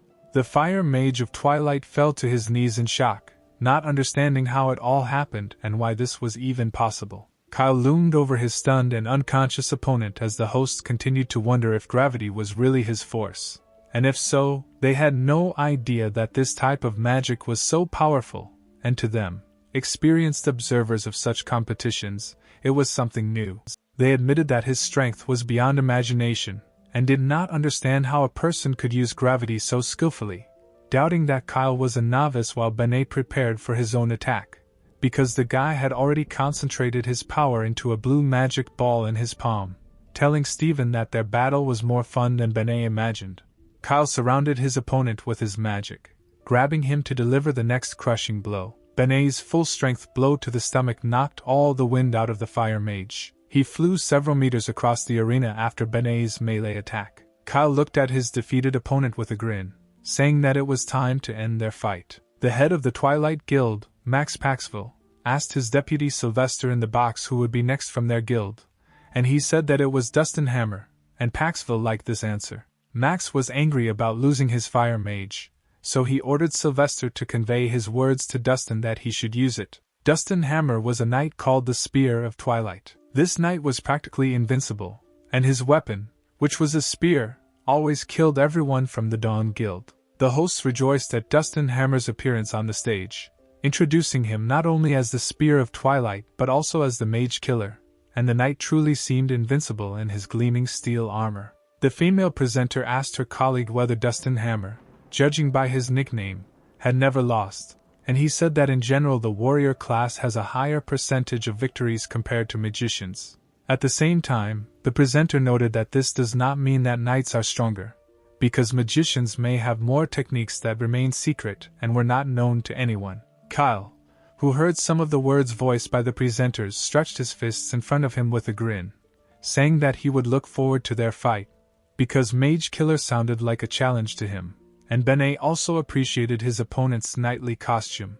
Max Paxville, who, together with his deputy, was watching the rivals in the arena, noted with a grin that Kyle was too relaxed, but in vain, because this time everything would be different, because while Benet belonged to the magician class, he could not defeat Dustin Hammer. The presenters announced that the second duel of the Great Battle of the Sun Festival was beginning, and Dustin at the same moment called upon his power, distinguished by the color purple, and directed it into the spear. He used his knight's skill, which was called enhancement, and his weapon immediately became several times larger and more powerful, and the knight himself rushed to attack. The spear, written with magic, was indeed a deadly weapon, which Kyle was able to dodge at the last moment, and the place where he stood was destroyed. The host shared with the audience that Dustin activated all possible upgrades for his spear, and immediately went on the attack, while Kyle was still assessing the situation, clarifying whether his opponent was going to break through his front, and noting that the knight was fast enough. But Benet himself wasted no time either, using his power and forming a magical blue ball in his hand, while at the same time saying that in fact his opponent's strategy did not matter to him. The hunter fighting for the Dawn Guild, like Dustin, attacked without warning, firing 3 energy charges at Hammer at once, reporting that he considered him the same dummy as the previous enemy. All of Kyle's charges hit their target, hitting Dustin directly. But this did not cause him any damage, and through the dust from the previous blow, he again rushed to attack Benet. Kyle did not expect such a jerk from the knight, so he was surprised when he almost came face to face with him. The Dawn Mage had to use his signature move with fast movement to jump away from the knight who had closed the distance so quickly and unexpectedly. Kyle noted with satisfaction that his current opponent was not only fast, but also tough and had a will of steel, deciding that aerial combat would be the best choice for this battle, so the mage took to the air again. But Dustin was not so simple, as the next moment, he used the knight's skill, pushing his spear away from the field. This was enough for Hammer to easily rise up, even higher than his opponent. This allowed Dustin to attack Kyle, who was not expecting a trick, with lightning speed from a completely unexpected direction from above. This Hammer skill was called a jump attack, and Kyle managed to put up a shield against the knight's spear at the very last moment. Only Benet did not expect that the strength of his shield would not be enough. The protective layer in front of him began to crack, not saving the magician at all. The residual force from the Knight of Twilight's attack threw Kyle straight onto the field, and the presenters reported that the attack was incredible, because Dustin simply did not allow Benet to take off, attacking the representative of the dawn without any hesitation. The presenters also felt sorry for those in charge of the ring, because after the battle they would have to fix everything, while Kyle, who had left a dent under him and was slowly coming to his senses, tried to remember the last time he felt like this and was slammed into the ground by someone. Dustin Hammer wasted no time in rushing towards Kyle, with no intention of giving him a break. Benet was clearly in discomfort as he rose from the ground, while at the same time thinking that if he were allowed to use martial arts, he would finish off his opponent in a second. Hammer stopped in front of his opponent, preparing for a new attack, to which Benet called him a stubborn bastard. This angered Kyle, so he used his magic and his signature gesture of defeat, asking if this was what the knight wanted to see. Immediately, a huge magical force fell on the knight, not allowing him to stand on his feet and pressing him and his spear to the ground. At the same time, Max Paxville was calmly enjoying a drink in the box, not at all bothered by what was happening on the field, and not paying attention to the words of the presenters that Benet was using an unknown skill again. The head of the Twilight Guild, on the contrary, grinned, as if the loss of his knight pleased him, while the presenters noted that Dustin Hammer, who had not stopped since the start of the fight, was now unable to move. However, This was a temporary effect, and now the knight was able to raise his spear and stick it into the ground. Overcoming the power of magic, he slowly moved, trying to raise his head, and soon he succeeded, and the knight's eyes glowed with red magical flame, and around the knight himself a cloud of his magical violet energy appeared, which helped him rise, which both the spectators and the presenters admired, not believing their eyes. Kyle was as amazed as everyone else that the knight could do it under so much pressure, and Dustin asked if Benet really thought he could stop him with gravity, then said it was his turn. Violet strands of magic enveloped Hammer's entire body, who advised Kyle to prepare for his next blow. But such phrases and effects did not make the right impression on Benet, and he asked what he was talking about. Kyle concentrated his magic on the tip of his index finger, waving in front of him and clarifying when he even said he was using gravity. Knight Dustin Hammer immediately felt Benet's next sudden blow, completely unaware of how it happened. The Twilight Guild hunter was dragged violently across the floor of the arena, so that a huge crack in the coating was left behind him, and he was only able to stop by slamming into the wall. Hammer exhaled with a huge groan, trying to comprehend what had happened, and the force of the blow even cracked his helmet. Alice Labora and Richard Fraser stared in amazement at their own hunter, clearly not expecting this. Max Paxville also finally took the fight seriously, looking away from his drink and watching with his mouth open as his knight was simply kicked across the field. Both the spectators and the hosts of the Sun Festival did not understand what had happened. Kyle stood calmly in place while his opponent was dragged not only to the ground, but also along the arena wall, and was now sitting on the ground with his head down and recovering. The hosts again wondered if it was gravity or some other ability, wondering what skill Benet was using. Hammer, having received such a blow, realized that his opponent, although very young, was also very strong, so now it was not surprising that he had held out until this moment. At this time, Benet shortened the distance, approaching the knight frozen in the wall, reporting that his force was not gravity, as everyone around him believed, but attraction and repulsion. Kyle calmly shared this information, saying that this was his main skill, which he received through sweat and blood, and it related to yin and yang conductivity, and this could be either a main or a passive skill of the highest rarity A+, the highest treasure, which even casts doubt on its existence, and the skill level was B-, which meant that it could only be used without being exposed to external factors. And this skill itself was associated with magical properties, adding the attribute of attraction or repulsion to magical power. So Benet pulled towards himself a small pebble that had fallen off the wall, saying that if his opponent knows the basics of physics, he should know that the force of attraction is the force that attracts an object to something, and repulsion is the repulsive force. Kyle threw a pebble with just a small movement of his finger directly into the crumpled helmet of the knight, saying that it was difficult to explain in detail, and he had to understand the essence. The guy continued to explain to the knight that he used the force in the direction he wanted, and therefore the enemy flew there, but Dustin interrupted Kyle, saying that the magician was mistaken, and causing him to question. With some effort, the knight climbed out of the crack in the wall, and rose to his feet, once again filling himself with the purple power of his magic. He again became enveloped in a whole cloud of power, and his eyes lit up with a red light, and he explained that Kyle should not have told and explained his weakness to the knight, and Dustin used his true skill, pointing his hand at Kyle. Max Paxville, sitting in the box and knowing about Labora's abilities, mentally turned to Alice, asking if she knew why Dustin Hammer was called the Mage Killer. The girl did not expect such impudence from the head of the Twilight Guild, but she was even more shocked by the answer, because Paxville said that Dustin had a special skill, the same one that Max ordered him to use, and told the girl that if Benet had nothing but magic, then end.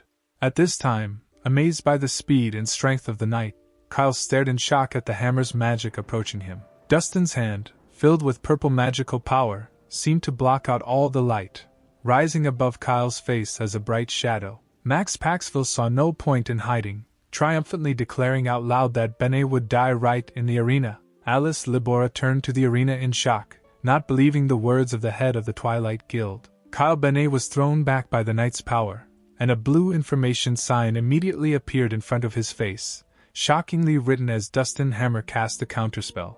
The blue sign in front of the Dawn Guild mage's face was a system notification that stated that he was prohibited from using magic for the next 10 seconds due to his knight's abilities. Kyle, sitting on the ground with a system notification in front of his eyes, tried to understand what was happening, because he found himself under a direct blow from the already swung knight of the Twilight Guild. Before the fight, it was precisely this counterspell that Mac Paxville ordered through Sylvester to Dustin. Hammer also noted that this was not a skill he wanted to use in public and asked why he would go that far. Sylvester replied that according to the head of the Twilight Guild, Kyle Benet is hiding something, and none of them knows what exactly.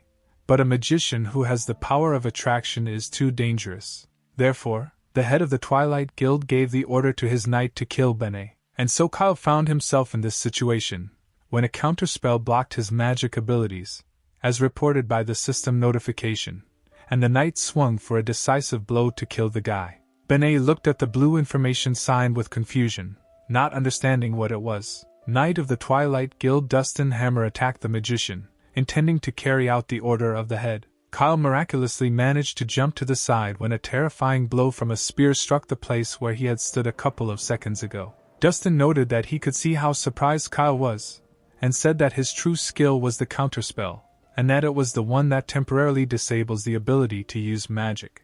Kyle had to quickly dodge the next blow while Hammer enthusiastically continued to talk to him, noting that without magic he had no chance of winning. Spectators and presenters watched closely what was happening in the arena, noting that suddenly the end of the fight switched the opponent's places, and the mysterious skill used by Hammer suppressed Benet's power. While the presenters were wondering what this skill was, the head of the Dawn Guild was seriously concerned about the balance of power in the arena, and the head of the Twilight Guild smugly stated that his knight was stupid and honest by nature, and could not contain his anger in front of someone who was stealthily attacking him magic. Max Paxville, under the frightened cry of Labora, continued to state that his fighter himself did not dream of such a skill. But Alice was not distracted by this chatter, but was worried about Kyle, and mentally tried to contact him, conveying information that he should run away from there, and that the competition no longer mattered, urging Benet to surrender. Kyle heard her, as well as the fact that she asked him not to use martial arts, but Benet had no intention of not running away, nor giving up. Dustin also heard these words spoken by the guy, immediately pointing his spear at him. Hammer said that he could neither escape nor surrender, and activated his skill, increasing his attack power first to 2, then 3, and then 4. He concentrated a huge amount of power on the tip of his spear, which could destroy an entire house, increasing it to 5 points, and this was a full charge of magic, and after Hammer asked if Kyle could withstand such a blow without magical power, and without giving Benet a chance to think, the knight took off. He accompanied his attack with a cry of death wish for Benetu, attacking the guy standing motionless. Kyle only calmly and rhetorically clarified whether he could really die. The knight's spear, filled with purple magical power, was indestructibly heading towards the magician. Benet was able to summon his true power with ease, noting in confusion that his wish for death was nonsense. The entire space around Kyle began to vibrate with a blue magical field. Both Alice Labora and Max Paxville, who visited near him, immediately felt the response of this energy. The head of the Dawn Guild, seeing that his deputy was unwell, immediately called her excitedly, asking if everything was okay with her, and asking why she suddenly screamed, while not only Alice, but also Max Paxville was experiencing unpleasant sensations. Only the head of the Twilight Guild immediately realized that it was the heavenly harmony of pure art that suddenly began to resonate, while he could not recognize the energy itself. Mac felt not only the power from Murim, but also large and frightening currents of energy that he had never felt before, as his knight continued to advance and attack towards Kyle. But Dustin didn't feel any power that could come from Kyle, so he didn't have anything in his strategy, until Kyle used it on him, catching the knight by surprise. Hammer was suddenly stopped, not understanding how this could be possible, thinking that it couldn't be magic. After all, his counterspell was still in effect, but now he was stopped by many chains that locked him in place. The knight found himself wrapped in chains and suspended in the air, indignantly trying to understand what kind of skill this was. Kyle, who again rose into the air and hovered in front of Hammer, explained that this is not a skill, but martial arts, and if Dustin is interested in what it is, then he should simply ask the head of his guild. A smug Benet once again felt in control, and reported that he almost returned to the previous version of himself, who ran and hid, because that's what Alice suggested he do, and Kyle hated it. The magician noticed that Dustin was very surprised and explained that only Hammer could see and feel his power. Benet also revealed that the energy that bound the knight's body was a type of sword wielding called a spirit sword, and it could only be used if one reached the 40th inner level, called the spirit sword appearance. Kyle explained that although the word sword appears in both names, it symbolizes not edged weapons, but human will, and if you reach such a level that just by thinking you can kill people or separate heaven from earth. The mage waved her finger again, as she had done the previous times when attacking Hammer, and noted that the use of the sword as described by him was too boring. The magic and chains that bound Hammer instantly transported him straight to Benet. He was just swinging, about to make the next blow, informing the knight that he must teach the younger ones a lesson. Kyle put in enough magical power, hitting the knight right in the chest. Dustin Hammer was defeated, as Benet's powers were incommensurate with the knight's capabilities. The body of the defender of the Twilight Guild flew into the sky from Benet's blow, and Kyle himself rejoiced, wondering if Paxville was looking at this, because the head of the Twilight Guild had been watching him the entire battle. But Kyle didn't care, and Max could watch as much as he wanted, because what the magician had just shown was true martial arts. Benet then activated his power to swing again, since he had not yet defeated his opponent, and now used a whirlwind kick. The magician flew into the air and, delivering another blow to the knight, slammed him into the ground of the arena. This was a complete victory for the magician over the knight. The head of the Twilight Guild was amazed at what just happened before his eyes. The presenters, as well as the audience, were also perplexed, because everyone was sure that Kyle's magical skills had been stopped. But literally in a second the situation changed, and Dustin Hammer now could not resist, and everyone wondered if this related to the power that they could feel. The presenters also announced that the fight was over, and that the medical group should rush to the defeated Knight of Twilight, and Kyle felt inspired and joyful, since he had not used martial arts for a long time and missed the power he felt from them. The announcers announced that Dustin Hammer was eliminated, and in the second fight of the Great Battle of the Sun Festival, Kyle Benet won. Later, a news report reported that after the fight, Kyle Benet refused to continue participating, saying that his mana was depleted, and in the continued battles, the Twilight Guild lost 3-2, and the Sun Festival came to an end, and reporters reported that this time no Dusk and Dawn were unable to capture the Sun Festival, but the Martial Arts Guild unexpectedly took first place. Kyle Benet became a star among hunters, and discussions continued on social media about his level, with people speculating that his level was above 60, and wondering where he came from, how strong he was if he was a newbie, and considering him to be the secret weapon of the Dawn, speculating that he is stronger than both the head of Twilight and the head of Dawn. And the prestige of the Twilight Guild has dropped significantly. Paxville's secretary froze in front of his office, fearing this and at the same time worrying about him. Sam mustered up his courage, asking if Max was okay, but only strange sounds from behind the closed office door were his answer. The head of Twilight himself sat in the middle of the office destroyed in rage and laughed. He experienced a whole storm of feelings, noting that what happened was funny. He remembered what he experienced at the Sun Festival, when he felt the enormous power of Benet, but in addition to the fear that he experienced then, his guild was also ridiculed. Yes, Paxville felt Kyle's power for only a moment, but it was not at a level that Max could handle, suggesting that Benet was hinting that the head of Twilight was no match for him. The Twilight Guild leader put on his jacket, agreeing and acknowledging the fact that Kyle was stronger, and now it wasn't Paxville who could defeat Benet. But this state of affairs, on the contrary, gave the head of the Twilight Guild the opportunity not to hide his means and methods. Paxville left the office and was immediately met by Sam in the foyer. When the secretary asked where he was going, Paxville grinned, saying that he was going to see the Heavenly Warrior.